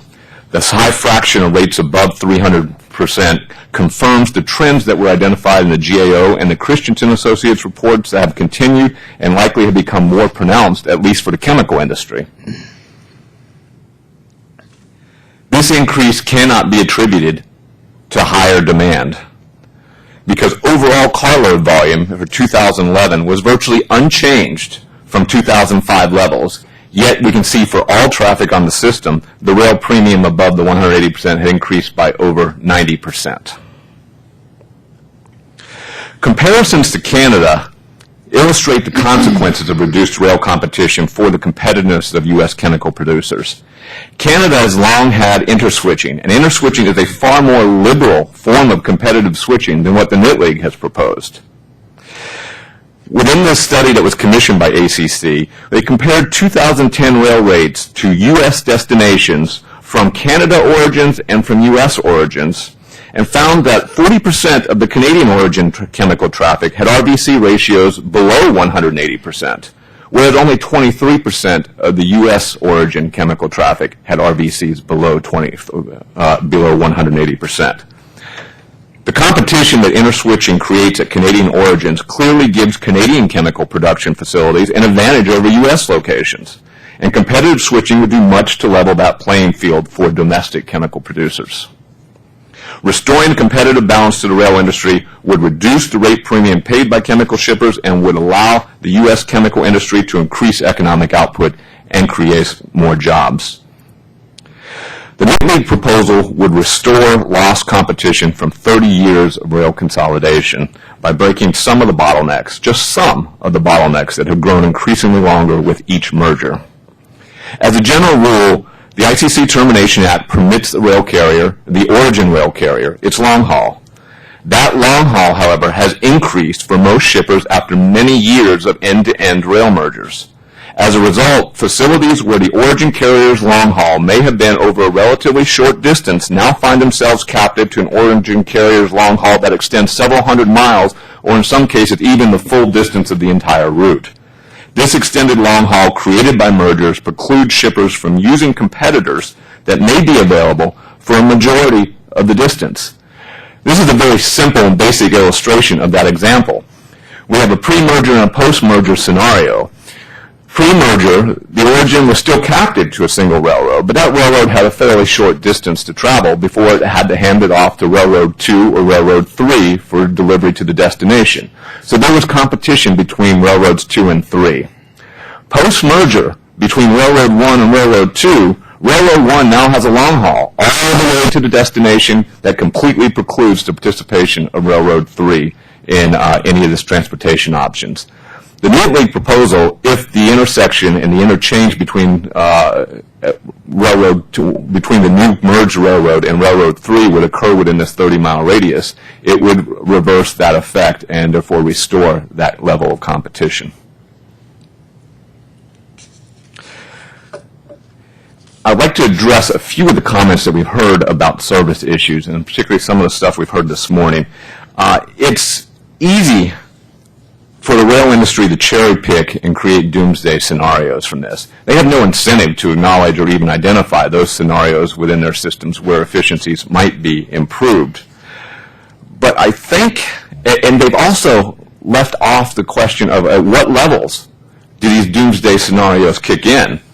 And maybe because that question is a bit of a red herring, as I heard one of the panelists just immediately before me say, it's not the volume of switching, it's where the switching occurs. Well, what I haven't heard any railroad participants say today is they haven't addressed why NILs' four-factor dealing with service concerns wouldn't protect against those scenarios. Where those doomsday scenarios are likely to occur, that would be a defense against reciprocal switching under the NILs scenario. In this proceeding, the rail industry has described the NILs proposals as a wealth transfer that is motivated solely by rate reductions. Well, there can be no denying that rapidly rising rail rates have been an important factor in developing this competitive switching. But the attainment of reasonable rate levels is a central objective of competition. So to the extent that the railroads have been exercising undue market power to charge excessive rates, competitive switching has the potential to introduce competition to keep that power in check. In other words, what the railroads are calling a wealth transfer is simply competition at work. Furthermore, ACC support for competitive switching is driven by far more than just rates. Providing access to nearby rail alternatives promotes use of the most efficient carriers and routes for each movement and permits manufacturers to design more flexible supply chains. These are options that are often foreclosed today by the examples on the screen, where monopoly origin carriers are seeking to preserve their long haul. In contrast, if the incumbent carrier's route is more efficient, based on both price and service, a shipper will continue to use it even after the implementation of competitive switching. Competitive switching also is not the death knell for differential pricing. NILs has demonstrated that the universe of traffic potentially eligible for competitive switching is limited, and the revenue effects upon rail industry will be moderate. Furthermore, today's industry does not need to engage in the magnitude of differential pricing that may have been required in the past. The industry is more than financially sound and is thriving by setting records for operating ratios, income, earnings per share, and railroad stock prices have outpaced the broader market for many years. Much of the money from current level of differential pricing is being returned to shareholders through higher dividends and stock buybacks. Ironically, This is a wealth transfer from captive shippers to railroads that has been facilitated by a lack of rail competition. Competitive switching is not a panacea, however, for every captive shipper and every captive movement. It would be a substantial improvement over the status quo. I'll wrap up quickly here. AC members still harbor substantial concerns that even with competitive switching, railroads will not compete. In the board's public hearing in Ex Parte 705 revealed broad shipper support for greater rail-to-rail competition. However, a number of shippers in that proceeding expressed deep concern about railroads' willingness to compete. The board need not focus on just one issue. It can focus on both regulatory remedies and enhancement of competition. But the board needs to be cognizant of the fact that two railroads will not always compete. And they must be prepared to address those situations through other regulatory remedies, even when competitive switching otherwise might be available. Therefore, in conclusion, ACC strongly supports competitive switching and urges the board to proceed promptly to a notice of proposed rulemaking based upon the NILs proposal. No further purpose would be served by requiring additional steps before offering specific rules for public comment other than to further delay this very important proceeding for the shipping community. Thank you.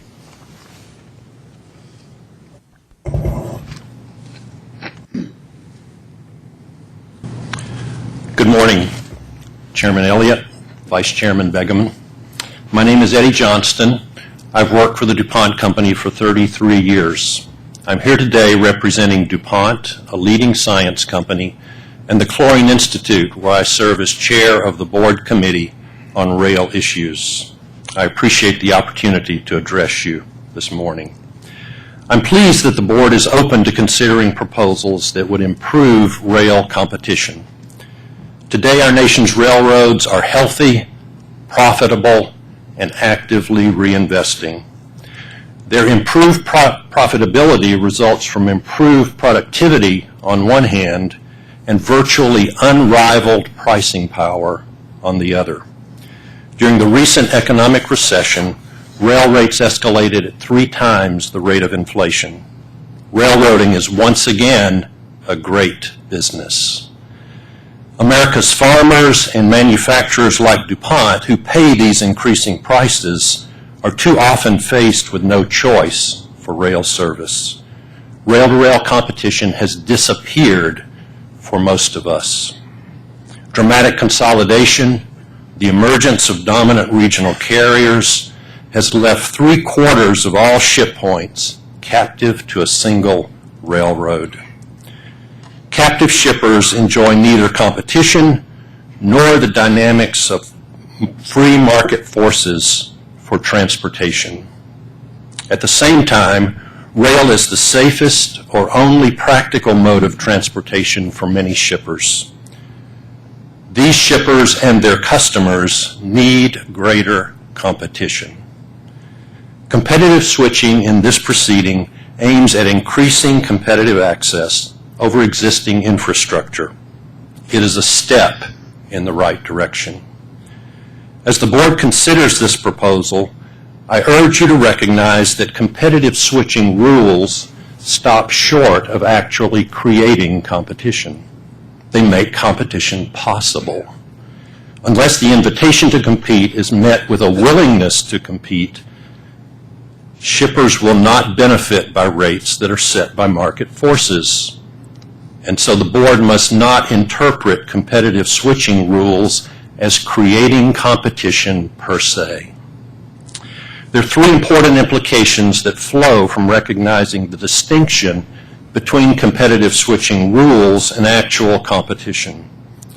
First, the board cannot rely on competitive switching rules to discipline railroad pricing or limit oversight to the first or last 30 miles without evidence that pricing from origin to destination is indeed being set by competitive market forces. This is particularly true for products like ammonia and chlorine that railroads have publicly stated they would not carry if they were not required to do so by law.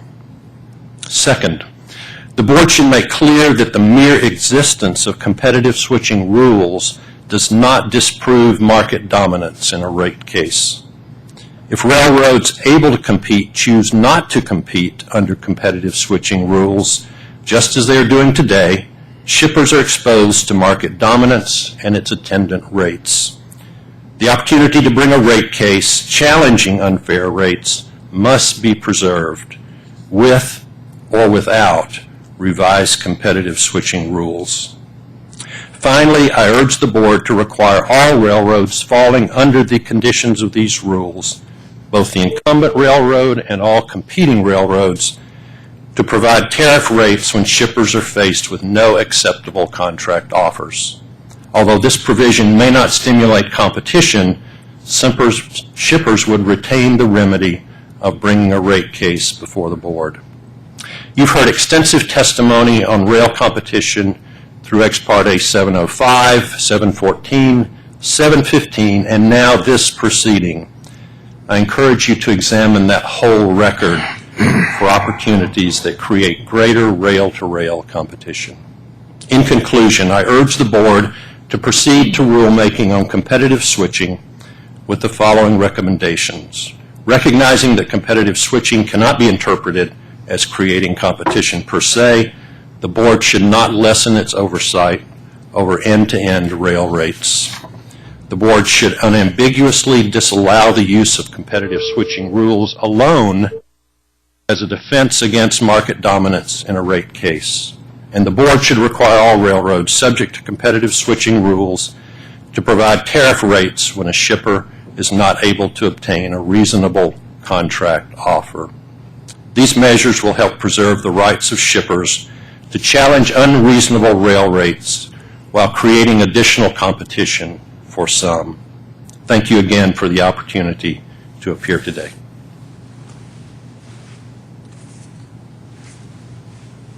Good morning. I'm here on behalf of Diversified CPC International because rail-to-rail competition is very important to small and mid-sized customers like Diversified. High Road filed opening comments in this proceeding with supporting analysis and a report prepared by our consultant Neil Thurston assessing Canada's regulated interswitching impact on rail operations and service to customers, and that has been referenced by numerous parties in the reply comments. Diversified supports the NILs competitive switching proposal, CSP, with some modifications. Diversified and other shipper representatives have produced adequate evidence to justify opening of a rulemaking proceeding. Rationalization of the rail network from 26 Class 1 railroads to 7 has had a dramatic impact on competition. Further, in the board's decision dated July 25, 2012, you commented that the NILs proposal has the potential to establish discipline and to reduce the number of regulatory proceedings. This would benefit all parties, including the agency, the shippers, and the railroads who are currently required to commit time and resources to those proceedings. The railroads contend forced switching will shift traffic flows and put capital investments in infrastructure at risk. We submit the railroads will have no choice but to continue to invest in their systems simply to keep up with the dramatic growth forecasted by the United States Department of Transportation. Diversified is a relatively small shipper, yet they have invested more than $2.2 million for infrastructure improvements required to maintain and increase rail shipments. The railroads seem to have a one-sided view of the need to earn adequate return on investments. In 2004, one of Diversified's customers asked them to develop a new product for the customer's phone packaging operations. Diversified developed the new product, which is accepted by the customer. Diversified acquired additional tank cars, and they invested more than $500,000 for construction of a storage tank farm, blending system, and associated pumps and piping for the new commodity. During the 3-year period when we had the business, the rail rate for this move increased more than 41%. The railroads disregarded our warnings and ultimately priced Diversified out of the business. It is extremely unfair for railroads to encourage customers to develop business that will require capital investments and to subsequently chase the business away with irresponsible pricing practices. This is only one example of inadequate competition in the railroad industry. 100% of diversified rail lanes have bottlenecks at origin and/or destination. For this particular lane, both origin and destination are classic bottlenecks.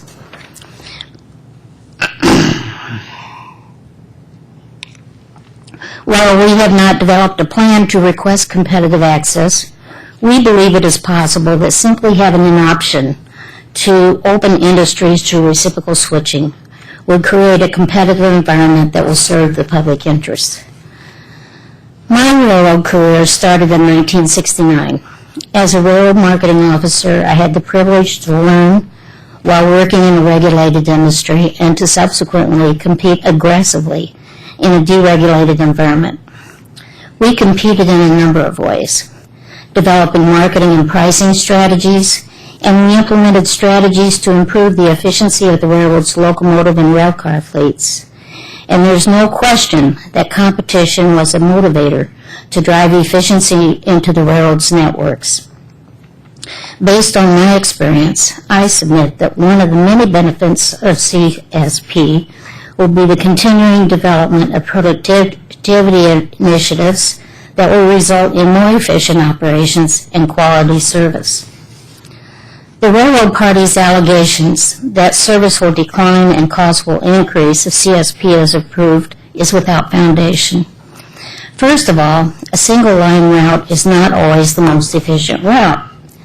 If time permitted, I could relate a number of instances where more direct routes were developed by routing a portion of the move over a second carrier. Further, when selecting carriers and routes, shippers consider service and total costs, which includes rates, the difference in fuel surcharges, car costs for private equipment, and inventory costs. Competitive switching will be optional. The railroads will have the option to compete, and the shippers will have the option to select a preferred carrier and the routes. As a result, the competitive market forces will improve the efficiency of operations. AAR contends that competitive switching will not work in the U.S. because the U.S. rail system is more complex than the Canadian system. Further, AAR witnesses Phil Ireland and Rodney Kay stated, regulated interswitching has been part of the regulatory system for 100 years. As a result, the Canadian interswitching does not lend any support to the proponents of mandated switching in the U.S., which has never had a history of mandated switching. There's no reason to believe that CSP will not work in the U.S. Also, I fail to see the point that regulated interswitching has been part of the Canadian regulatory system for 100 years. While the rules may have been in place, the first industry to actually access interswitching in Canada was Cominco Fertilizer Company in 1993.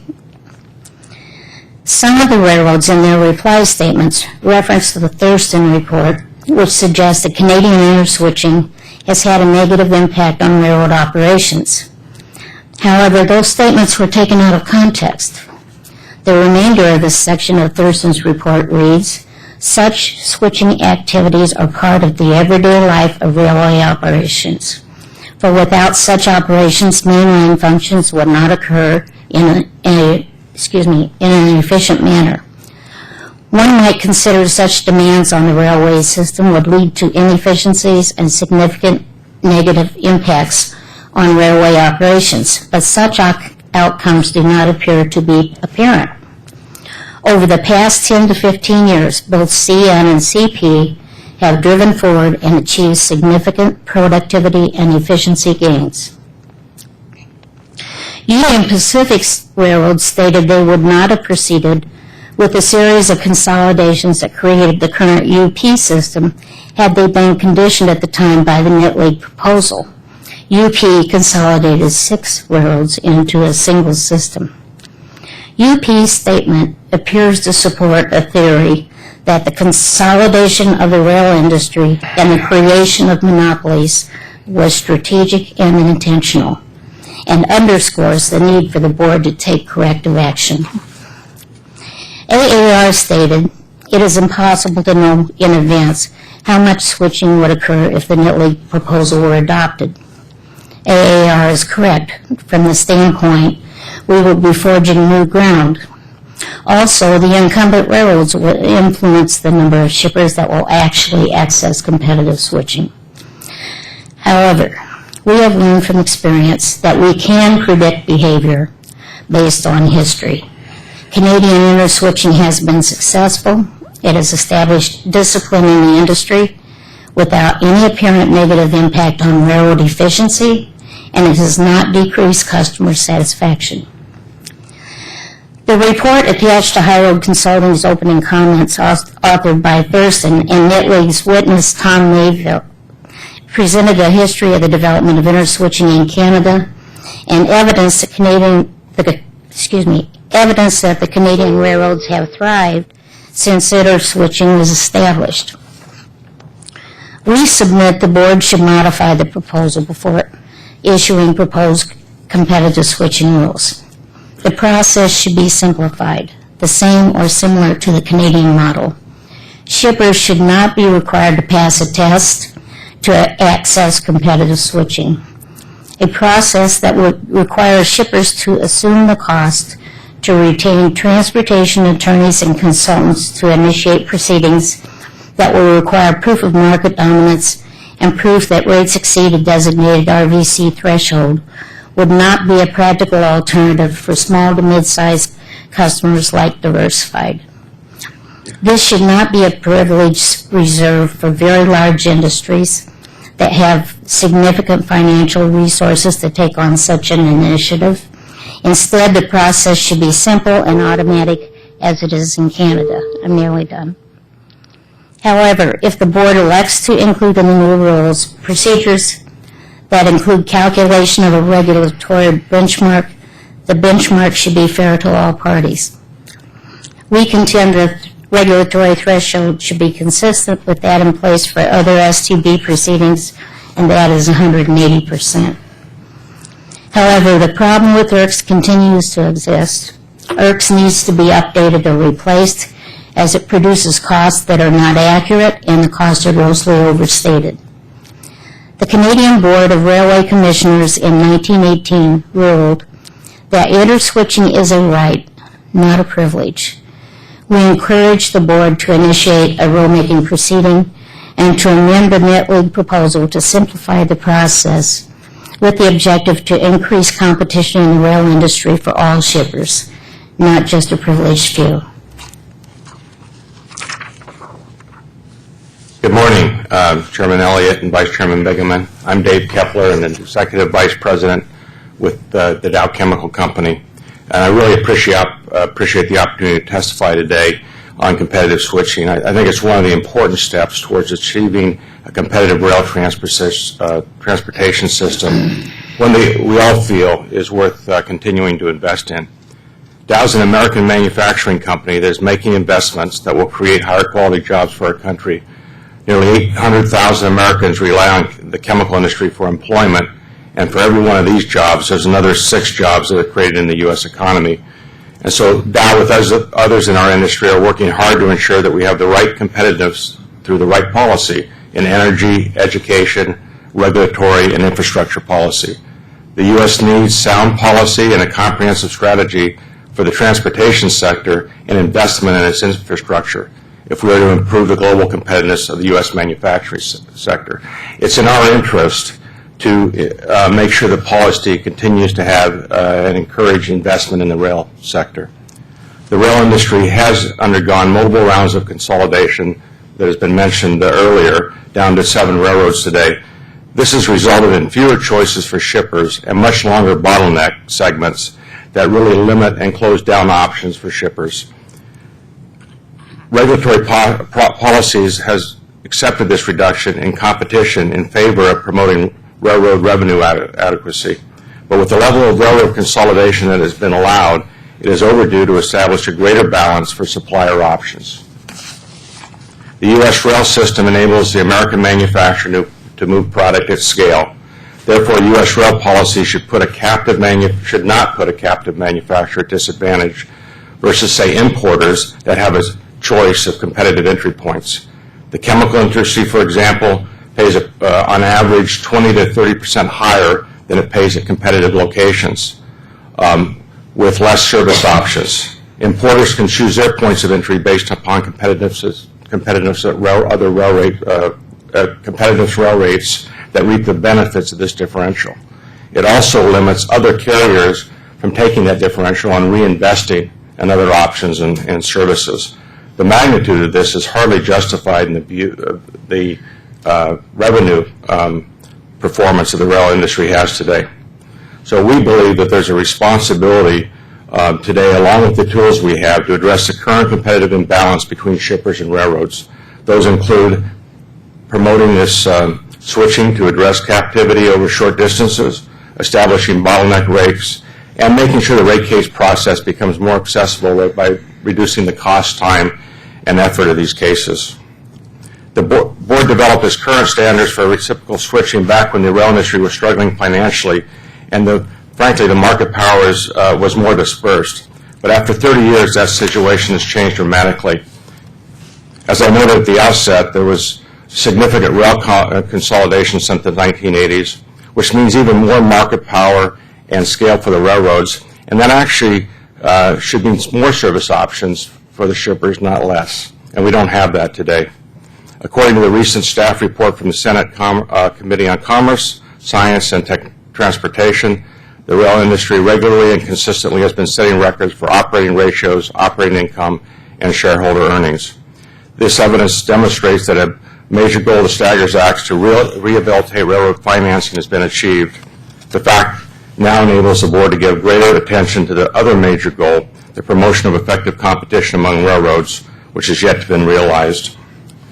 The League's competitive switching proposal contains long overdue revisions to the board's competitive access rules. The present rules are onerous. The shippers have not been, to my knowledge, even attempted to use them in order to obtain competitive switching for more than 20 years. The League proposal presents a less onerous yet modest standard for switching and is predicated upon a reasonable distance to a working interchange. This type of rule could extend competitive options to a meaningful amount of rail traffic without destroying the rail industry's ability to or incentives to make capital investments. Our perspective, Dow's perspective on the importance of adopting an accessible and meaningful form of competitive switching is based on our experience both in the U.S. and in Canada, where a form of competitive switching known as interswitching has existed for many decades. Dow's U.S. facilities are competitively handicapped by the lack of rail competition, which competitive switching would alleviate.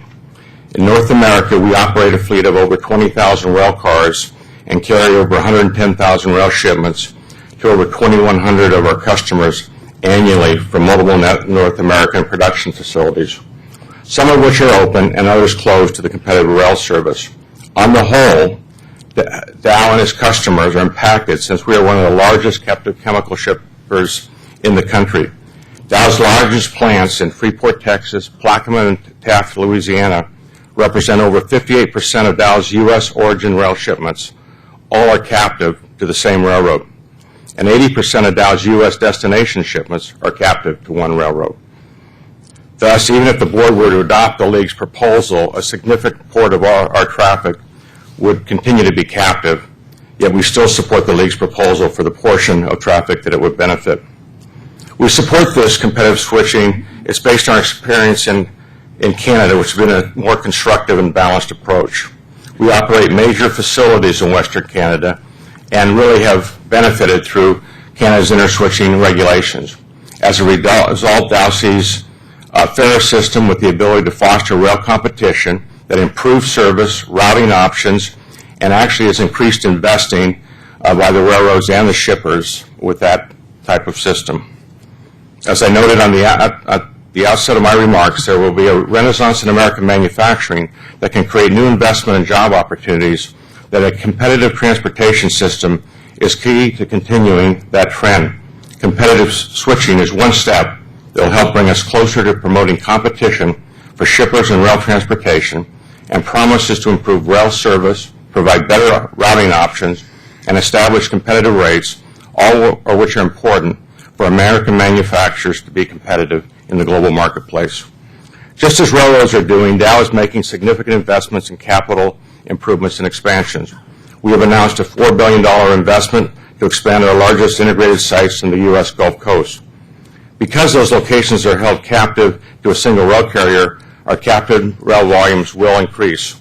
Because everyone benefits from this investment in our country through higher paying jobs in both the rail and manufacturing sector, we need to support these significant investments by Dow and others to ensure our products are moved to customers in the most effective, efficient, and fair manner.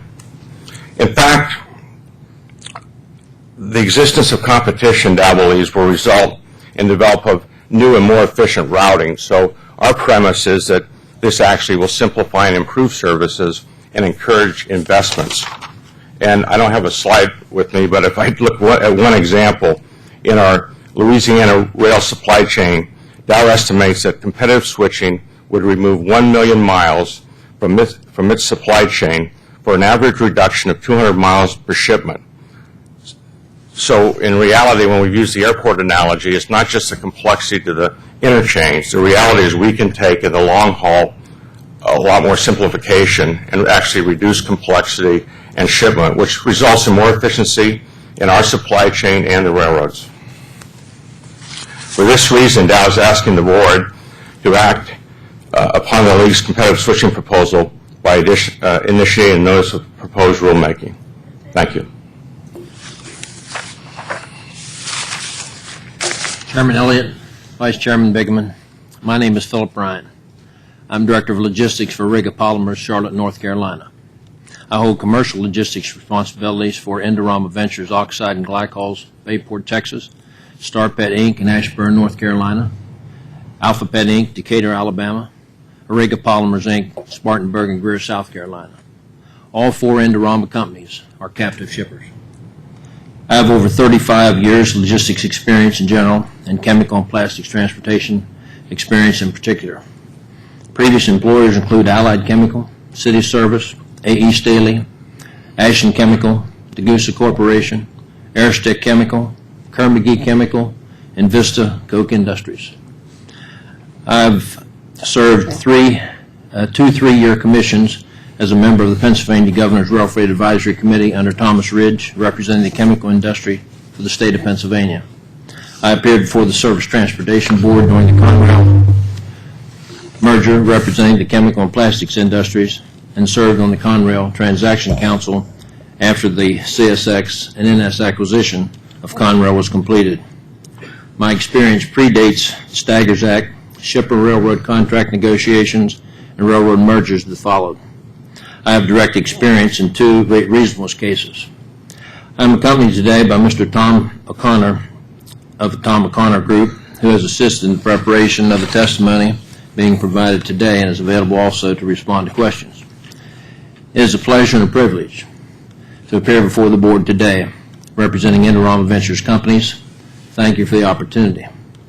The need for revised competitive switching rules is widely recognized. NILs filed its petition over 2 years ago, following hearings at the conclusion of the EP 705 docket on competition in the industry. In its January 2011 STB decision instituting EP 705, the board stated, "It is time for the board to consider the issues of competition and access further." The record in EP 705 amply shows that existing regulatory rules have only partially achieved the purpose of the Staggers Act. For many shippers in a wide range of industries, some of whom are captive shippers, access to competition has been reduced or eliminated. Indorama intends to show that competitive switching is advisable. It meets a need and can be accomplished with minimal adverse effects. Many parties have noted, and Indorama strongly supports the position, that the revised competitive switching rules should not block access to rate reasonableness remedies. When the competitive switching rules are revised, they must clearly provide that where an otherwise captive shipper utilizes the revised rules to obtain additional rates from a competing railroad, the existence of those rates shall not be considered as effective competition. and there should be no exemption of rates that are in a contract. By doing that, you will further provide a barrier to shippers to access the benefits of competitive switching.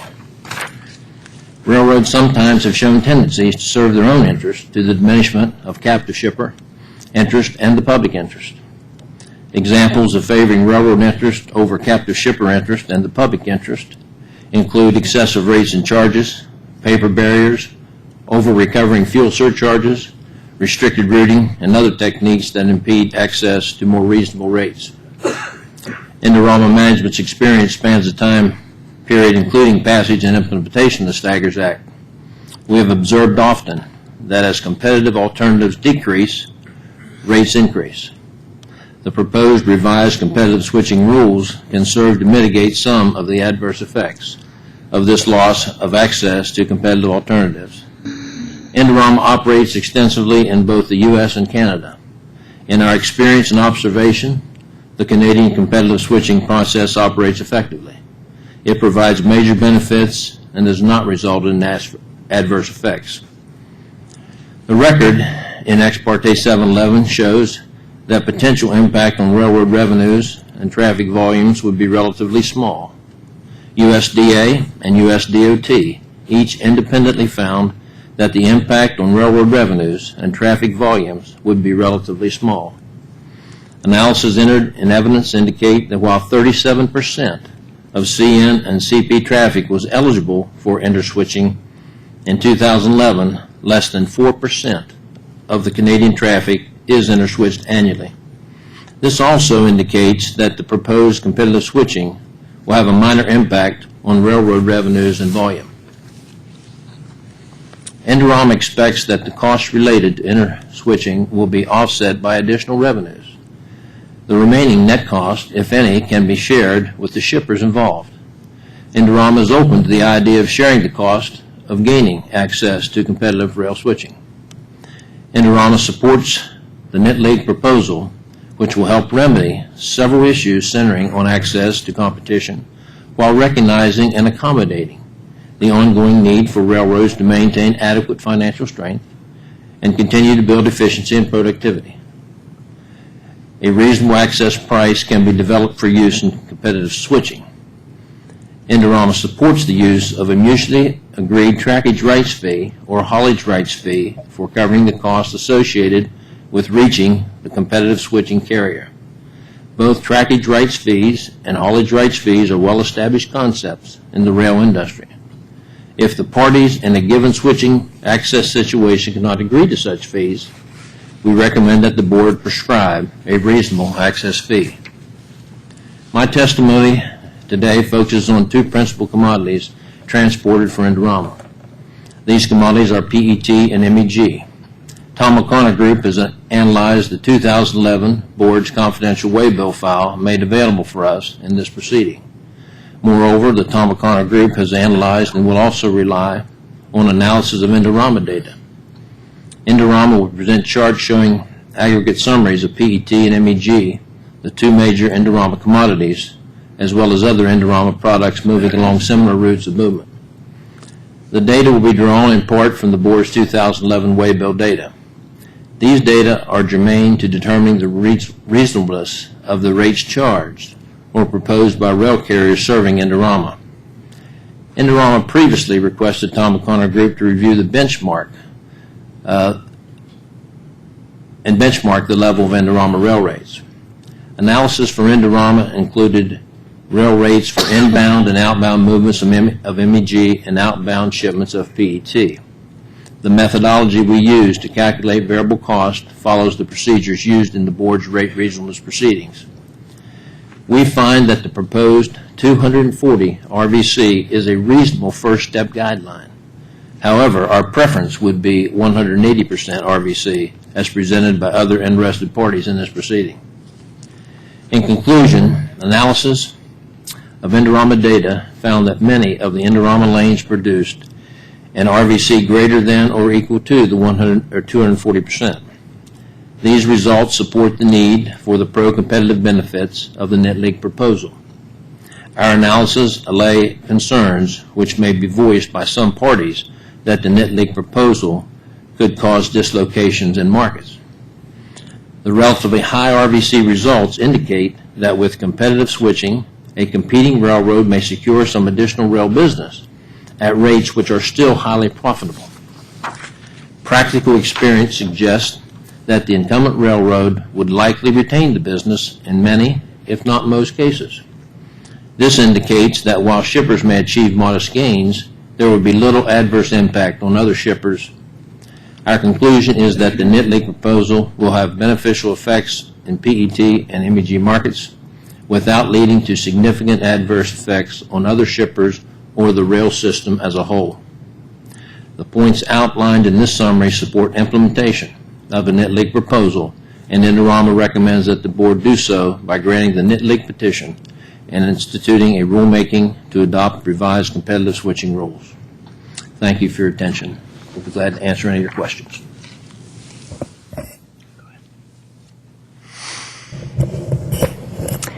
Thank you. I think for the most part, I really have sort of one question for all of you, and a couple of you certainly touched on it. You specifically did, Jeff, but given what the panel and the rail panel said yesterday about the impact of this proposal, if it goes forward, what it would do to rail operations, systems, chaos, 3 times, 300 miles, 3 times the length of time to deliver a product. I mean, clearly that would give one pause if it turned out to happen, across the network. Obviously, you represent either various shippers or you are shippers yourselves who really want service. This is all, affordable, efficient service. So if you can just comment on their concerns, why that isn't giving you pause. If I can just start out by saying a lot of these are red herrings, because the question is, why would a shipper, I think you yourself asked that question the last panel, why would a shipper choose one of these far more complicated alternatives? Well, the important factor, if service is the ultimate objective, they may not choose that more complicated pattern. They probably won't. But the point here is they have the choice. And for some shippers, they may be willing to pay a premium for better service. Other shippers, the service isn't the timeliness or the predictability of the service is not as important for them. We've heard a lot of analogies drawn to the airline industry here. And the airline, and I think yesterday someone compared a direct flight to a flight that goes through a hub and spoke. Well, all other factors equal, anyone would choose the direct flight.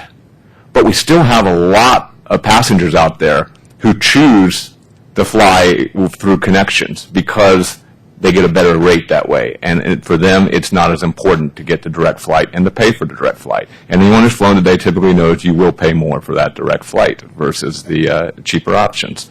I'll leave it to the individual shippers on the panel to talk about their specific circumstances. Well, first of all, I would like to think that we could work with the incumbent railroads as opposed to having to go through this process. However, I don't believe that this is going to have a negative impact on service because, like Jeff said, people are going to make the right decisions for their company, and that's going to be based on efficient operations. Currently, we have numerous situations where the railroads have developed routing protocols that produce very circuitous routes. And it seems like the intent of the routing protocol is to give the origin carrier a longer haul, but it's not the most efficient route. It actually increases the miles on the route significantly. If there are situations where you could change the interchange, we have pushed back on some of those routing protocols, and we have succeeded at getting the interchange points changed, getting so that we did have a more efficient route. But it takes a lot of effort to do business with the railroads. and to try to come up with something that's good not only for the shipper but also for the railroads, because you have to understand it from the railroad's point of view. But I just don't see that this is going to have a tremendous impact on the railroads. If you look at the number, at the estimate in the Net proposal, it's not going to impact on a huge amount of carloads. But I do think it will put discipline into the system. And just having the option to request reciprocal switching will establish competition. And I think that should be our goal. Our goal should be to be able to work with railroads as opposed to running to the STB every time we have a complaint. I think in the argument here there's a premise that the existing state of affairs for captive shippers gives them, in fact, the best service under the best terms. And that's simply an assertion. There hasn't been any evidence presented here that, in fact, that is always the case or most of the time the case. So I suggest you test that premise, first of all. It might very well be that with in certain cases, with competitive switching, there might in fact be improvements in service. There might, and furthermore, I would say as a shipper, we look at the whole package. We want reliable service. We want efficient transportation. We want cost-effective transportation, and we want safe transportation. And it's that whole package that we're always going to look at in making choices. Yeah. In our situation, In our situation, I mentioned we had 20,000 rail cars. We have 110,000 shipments. So we don't turn them around a lot in a year for the amount of shipments. So there's a lot of capital investment there. So service is a huge deal to us. And I think when we work with, and we have a good relationship with our sites and working with the railroads on safety, service, and routing is a key issue in terms of how we manage that. If I look at the example in Canada, we always, it's not that we pick one or the other and use it, just about negotiations. They've invested in our site to make sure they have flexibility at the interchange. We always have had two suppliers there in my decade of working with that, and we've had it, as far as I know, almost always. Having multiple choices, especially in times like winter or hurricanes or whatever, provides a huge safety net for us in managing to have options. And I think just the ability to look at not only the interface of this 30 miles, but how you really route across this network gives you better options with that. So our view is that this will encourage investments and actually optimize the networks better, and you'll do it more on a commercial basis rather than trying to deal with all the rule setting. I think, first of all, we're talking about competition. There's absolutely no incentive for a shipper to sacrifice service when he's trying to negotiate between two or three carriers. The shipper also is not interested in adding to congestion, which would increase transit time. We have heavy investments in rail cars. We have heavy investments in assets in manufacturing plants. We're interested in those assets, rail cars, moving expeditiously through the supply chain to get back to reload, to ship more product. We size our rail car fleets to meet our production and sales needs. We don't have excess cars, just, you just keep loading them thinking, well, this car is going to get back in 2 or 3 or 6 months. That's not reality in this industry. And I think to focus on the service side and the rail system, is something you need to do, but also I can cite many examples where we've worked with the operations people in the railroads, and we've had some good local success, and we've had some projects we've worked on operationally that the rail operations people would agree to, even went through the unions and got approval to do it, moving back and forth between individual railroad yards to bypass interchange tracks that were not adequate to handle the volume, only to be not approved by the commercial side because they wanted to cut a deal somewhere in some other state. There's been a lot of work, as been previously mentioned, with the railroad to try to do business. It shouldn't be that hard. And I'm appalled at some of the examples that are used. I've been in this business a long time, worked with a number of different companies. I've never seen any of what I've heard yesterday and today. That must be something in a boardroom somewhere or something that's foreign to me. One comment I'd like to make is, when I was at the railroad, I attended the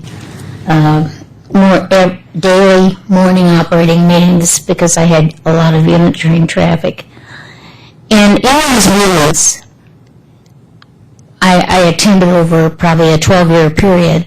I cannot once remember any discussion relative to inefficient operations as a result of reciprocal switching.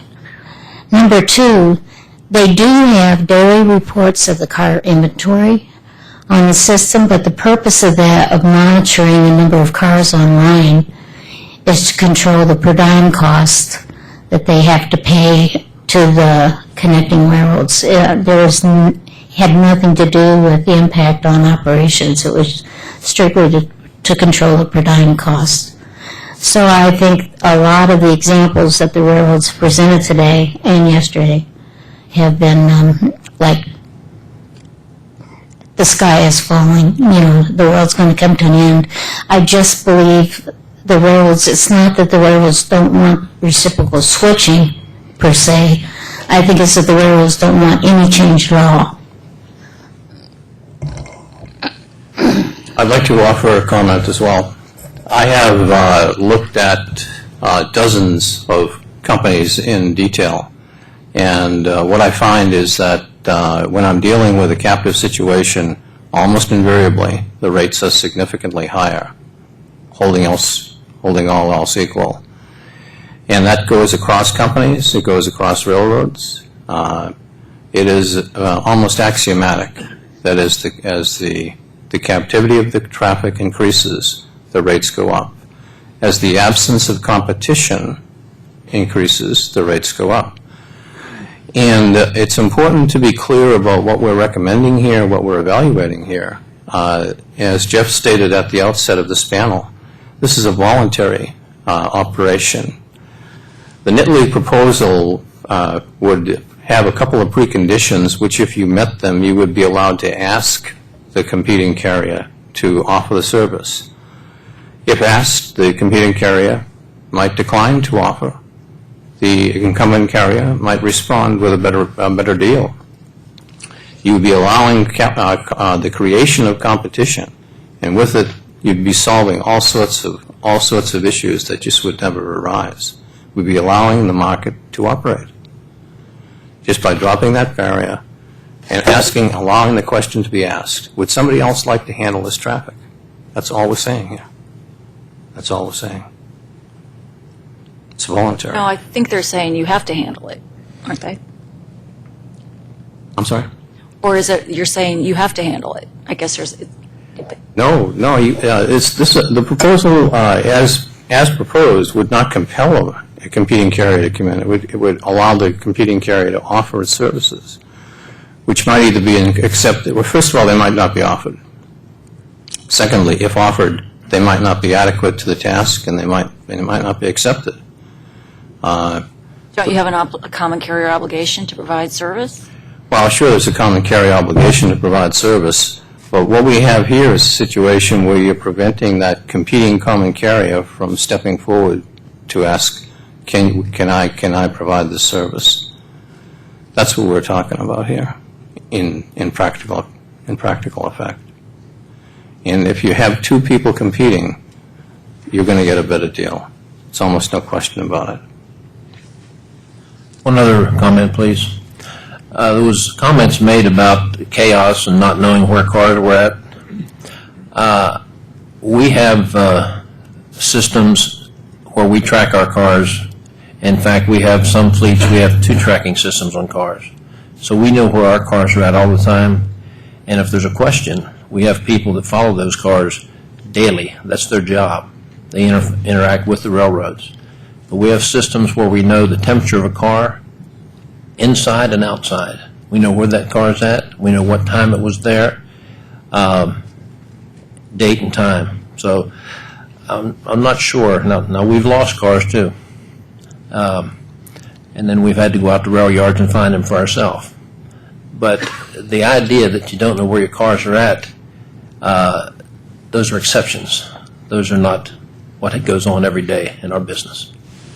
I want to reinforce that also. When you think about, and I think you raised this question earlier, you posited a merger, or we've had discussions of mergers in the course of these 2 days. Now, I've appeared as a witness in merger cases for railroads and for shippers both,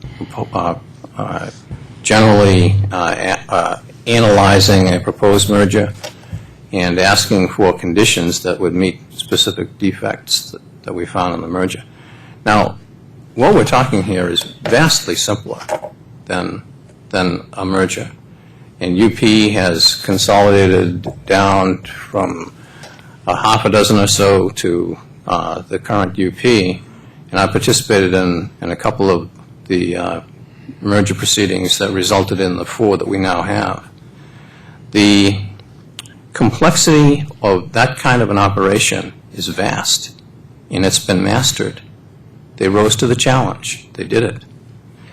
And in that particular one, as a matter of fact, I was representing a series of clients, most of whom were opposed to that merger. But it got resolved. UP bore down, solved the problem. Davidson came back. They got it done. They get it done. If you look at the data that's presented to you on a quarterly basis in the rail cost adjustment factor, and you just compare the rail cost adjustment factor unadjusted for productivity and adjusted for productivity, no matter what the period, and we're talking 20, 30 years here now, no matter what the period, no matter what the challenge, no matter who's running the railroad, the productivity line, the productivity keeps getting better and better. They keep rising to the challenge, rising to the challenge. I think in the last panel there was a little discussion on this, which is my experience and our experience at Dow is when you're in a position where you have the competition, that if another entrant's going to come in, they're going to factor the service in. So the questions that were being asked about, well, if this is going to actually, at this interchange, cost more service, that is going to be factored in. That cost will be factored into the competitive rate. And then the carrier will determine, well, do I make a capital investment to improve that service, or do I find that that's an expense I can build and still be competitive because of my long haul or whatever? So I think the fact is the choice and the price will come. That's where the choice comes. And what we've seen in Canada was the competition is there to make the choices, and it's balanced not just on that one point of service, but how I invest to improve that service, or how I manage my long-haul network to get better optimization out of that.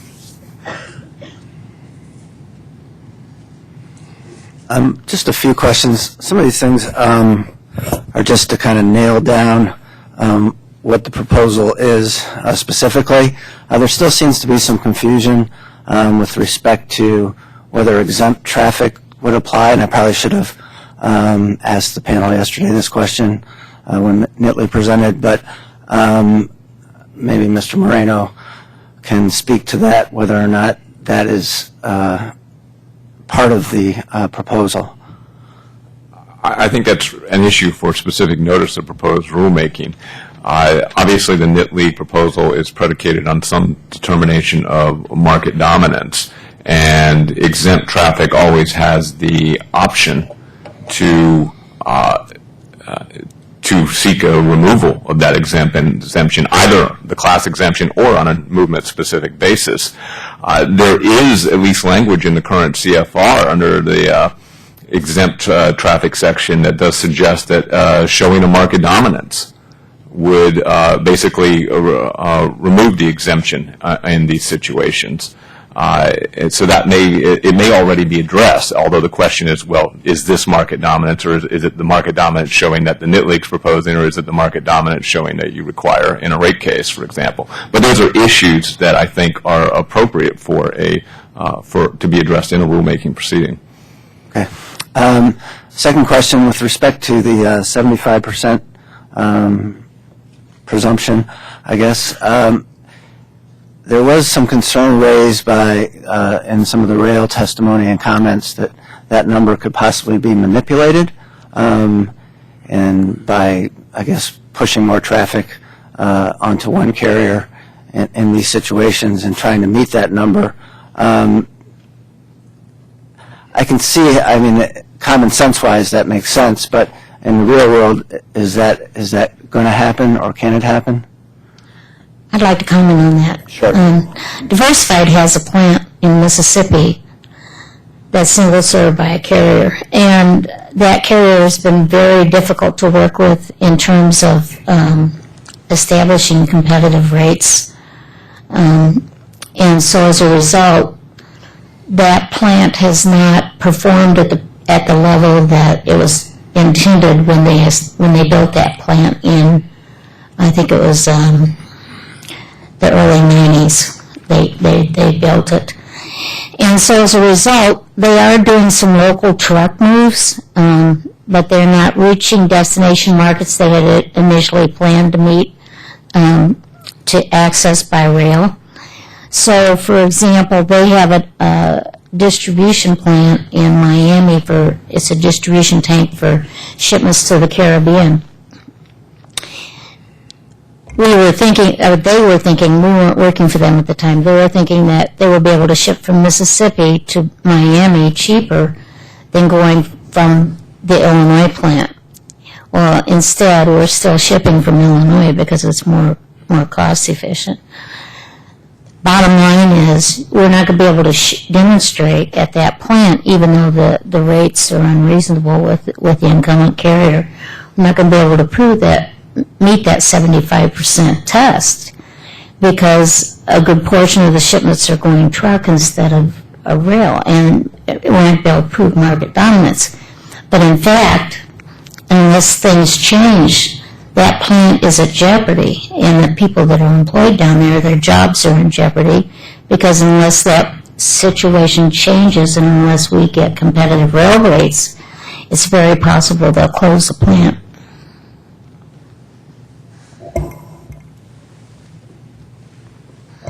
Another question. A couple of you raised the consolidation of the rail industry as one of the reasons for some of the higher rates and this upswing in the rates by the Class 1s. And then Mr. Moreno's final exhibit, he provided an example.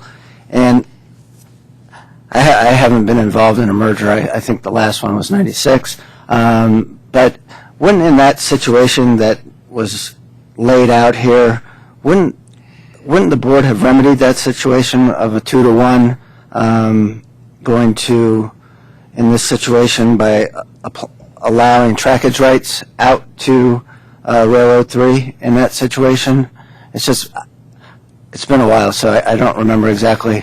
Yep. If we can put up my slides up again, in this example. This is not a 2-to-1 example. It was a captive shipper pre-merger. It was a captive shipper post-merger. So the board does not consider that a loss of competition. But the fact of the matter is, in this example, the shipper lost competition over the vast majority of the distance of its route, but the board has never recognized that as a loss. Okay. No, that makes sense. There's also a simple way to evaluate the loss of competition. In the BNSF merger, we were addressing the loss of competing service in a category called 4-to-3. By the time we got to the UP merger a couple of years later, the 4-to-3s were gone. The 3-to-2s were pretty much gone. It was 2-to-1, and there weren't that many of those. So you can see in having 4-3 be an issue as that merger process really got underway, and then they disappeared. And what we're talking about here is a remedy for some of that loss of competition. Staggers was extremely successful. I was at the AR when Staggers was proposed, and I was more or less a briefcase carrier at that point of the deal, but I can claim some credit for it. And it worked very, very well. All we're asking for here is a little attention to the loss of competition. The 4-3s are gone. The other point, I think, is it's 30 years, so it's dynamic. So what you examine at that transaction, the traffic patterns on the rail significantly change. So while you're looking at what the market is at the time, the market's significantly different in terms of the commodities that are shipped and where they're shipped. And that's part of the dynamics of how how things get manufactured and shipped here. So it changes. The fact that you've consolidated to 7 carriers creates a different structure, and you put this rate structure in place when there was 20. And now our view is you've got scale in these companies, investment capability, that flexibility would actually encourage more investment. Go ahead. Excuse me. Yesterday there was a lot of discussion about, it would cost more money, and there was, I think, an example about a balloon. You push in on one side of it, and I think the explanation about how they were going to recover that money, they would get it from another shipper. It wouldn't be fair and so forth. When I appeared in the Conrail merger, the chairman of Surface Transportation Board asked me a question, asked all of the panel, said, if we do what you shippers would like us to do, the railroads tell us they're going to go bankrupt. And I said, well, the only thing I can tell you what's in the public record. Conrail testified that when they had 2 railroads competing, them in one of them, the rates were about 30% less. If they had 3 railroads competing, the rates were lower than that. And what really caught my attention was Conrail also said the last 2 years that Conrail existed was the most profitable years in Conrail's history. And they were competing with 1 or 2 other railroads. They were profitable, and they weren't going bankrupt. To that point, with respect to those of you who have either facilities or clients where this would not be applicable, does that cause you any concern with respect to their balloon analogy, that the rate increases will be pushed onto those shippers who do not have the reciprocal switching option available? So this is the so-called winners and losers argument. Right. First of all, I think we need to recognize that in today's environment, there are already winners and losers. Mr. Kepler made reference in his remarks to foreign competition who are bringing goods to the United States and have choices that American manufacturers do not.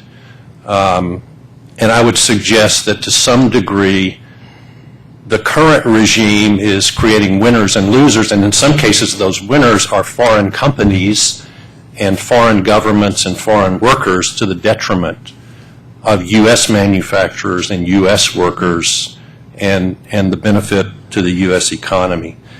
The other observation that I would have is that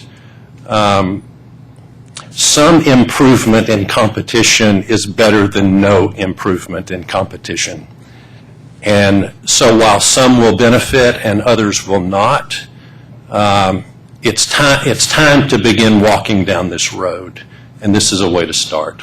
Yeah. I would say it's not clear to us that we're going to be competitively advantaged. And as I mentioned, a lot of our stuff will still be captive. But I think the idea that we're working towards a system that has flexibility is very important.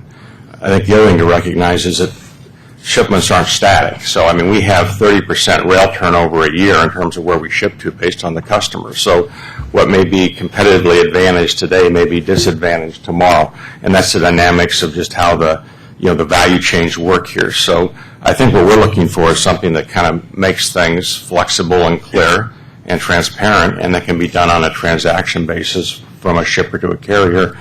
And ultimately, that puts a better environment for everybody to compete in. I think it's also important to understand that the advantage that foreign producers obtain occurs even if those foreign producers still have to use the U.S. rail system once they enter the country, because they have a choice of which port of entry they come into and therefore which railroad they use, and therefore they have that competition that competitive switching would provide to domestic producers. One final question. Mr. Kepler, you raised, I thought, an interesting point, and I haven't really heard it discussed a lot in the proceeding, but you mentioned that there are other routes. You mentioned, the carriers mentioned the inefficiency from the switching, but you mentioned that there were inefficiencies on the longer haul portions where you use more inefficient routes, and I believe Ms. Dearden also mentioned that. Is that a common occurrence, or is that just I think it's anecdotal? Back to the point on, we go with the airline. I'm not always sure that's a good metaphor, but I mean, a carrier will, an airline will try to keep you on the same plane, regardless of or same system, regardless of how efficient that is, and that's what happens here. So, when you look at the boundary issues of where we ship, especially if you do it nationally, and you look at what the best route is, it's the long haul can get optimized if you look at it from a holistic point of view. So no, when we did the value chain around Louisiana, those were 2 or 3 manufacturing facilities that go all around the country, and we would have similar models, I think, in other aspects. I think also from the safety point of view, everybody should be trying on the hazardous side, which is a small percentage of what we ship, to minimize the route miles. This system doesn't encourage that because you end up going with a carrier that optimizes around themselves. So, no, I think it is a very predominant thing that we need to look at. I know that Dow did not submit lengthy comments, more of a supportive letter, but was there any, data put in the record with respect to the longer routes being used in these situations? I cannot recall that. We can, I'm not familiar with the ACC. We did, yeah. I'm sorry? Oh, no, I'm not asking for additional data. I'm just saying, is there any in the record I could look at now? I do not want to reopen this record. Yeah, we'll go. I think we did, so I'll go back and try to get a reference for you. Okay, thank you very much. Okay, thank you very much for your testimony. I would greatly appreciate it. And I believe we have our final panel, which I believe has been cut down to one party.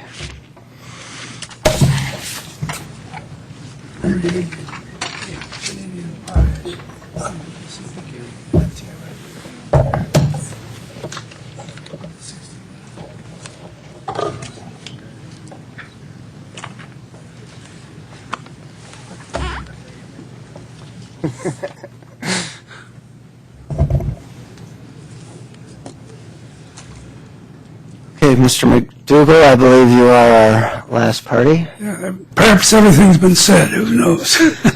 I'm here on behalf of Samuel J. Nasca, who is the New York State Director for the, Legislative Director for the UTU. As we say in our comments, the UTU is merged with the sheet metal workers. It's in the process of implementing that merger. And so there may be further name changes and so on at the conventions this June and August. One thing I'd like to concentrate on, in fact, deal exclusively with, is the absence of any information in this record as to the effect on employees. We raised that, so did KCS, Norfolk Southern, and CSX. And taking a legalistic standpoint, it's very difficult for me to see you can go forward with the specific employee protection and issue in the statute section, in the separate subsection C2, when the Limit League says, well, we'll just wait until you have your notice of proposed rulemaking. It seems to me that where the statute specifically says things, they have not met their burden of proof. And they have all kinds of experts, and they can have consultants, and they can make some estimates as to what the impact will be, or likely to be, on rail employees. And that defect is, I think, just monumental, how anybody can prepare a case when the statute says certain things. I might add that in the C1, there's the reference to the public interest. You can prescribe these things on the public interest or to meet competition. And the impact on rail employees is a factor of the public interest. That's been a number of Supreme Court decisions. It's not, it's a separate thing, but the failure of proof or to come up with anything on employee impact, I think defeats the petition for rulemaking. You may want to defer certain things like the 75% rule or something like that for rulemaking, but you cannot avoid the specific statutory requirement. And one of the things, another thing I'll conclude with that's come to my mind watching this for the last 2 days, I want to point out that I think the board lacks expertise in dealing with yards. And why is that? The reason for it is that by section 10906, you are not to consider the construction, operation, abandonment, or discontinuance of switching tracks. And as a result of that, in the past that's been given to state commissions. Now nobody has it. You're trying to set up a consumer advocate thing. People inquire about problems they have in the yards. But over the years, you have not become involved very much in yard works, in yard operations. And therefore, there's a lot of questions, a lot of discussions, and a lack of knowledge, really, on your ability to administer such a rulemaking. And this has happened ever since 1920. You never had jurisdiction over the yards. And therefore, there's a lot of question. How does it work? Well, it's complicated. It's if you've worked on a railroad, you know what yards are. It's a complicated thing. And about 25% of all the train and engine wages paid is for switch crews. And that doesn't even include trains that are operating in and out of yards or way trains. So yards are an important thing. And when you wanted to find out about yards in the Potawatomi Basin, you send some of your staff out there, the invitation of the railroads to look at yard operations out there in Montana. So there's this lack of experience. Now you had some rate cases and other cases involving yards. I've been a practitioner for over 50 years. There's been some of them, but it's not the basic work that you've done in the railroad industry because it's been accepted from your jurisdiction. Thank you.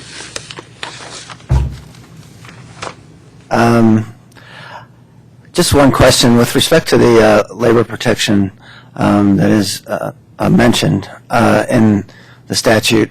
Is there any type of labor protection that you would propose or recommend? I've thought about that, and it came to my mind that, of course, the legislative department of the organization doesn't get into these protection issues.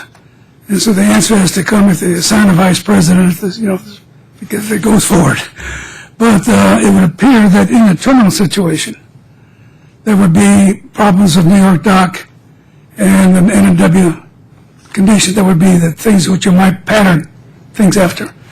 As for the line haul, which is very serious, like if you have an operation from Potawatomi Basin, yet at the destination power plant there's a terminal 30 miles away with another carrier, you're going to have a big employee protection bill, something like that, and that would be more like the Oregon shoreline. But as I say, this is out of my expertise, out of my authority, actually. And it may be that they have to fashion some special rules like they did the Wisconsin Central rulemaking for Class 2 acquisitions of certain short lines. Thank you, Mr. McDougall, and I'm glad that the fire alarm didn't go off this time in the middle of your testimony. You have anything, Ann? Well, I have about 2.5 hours of closing remarks, so thank you very much, everyone, for coming to a 2-day hearing. I know that's a large commitment. We greatly appreciate it. We also appreciate what our staff has done by bringing this together today. It's been quite an undertaking, and we will take the testimony and comments under advisement, and the hearing is hereby adjourned. Thank you.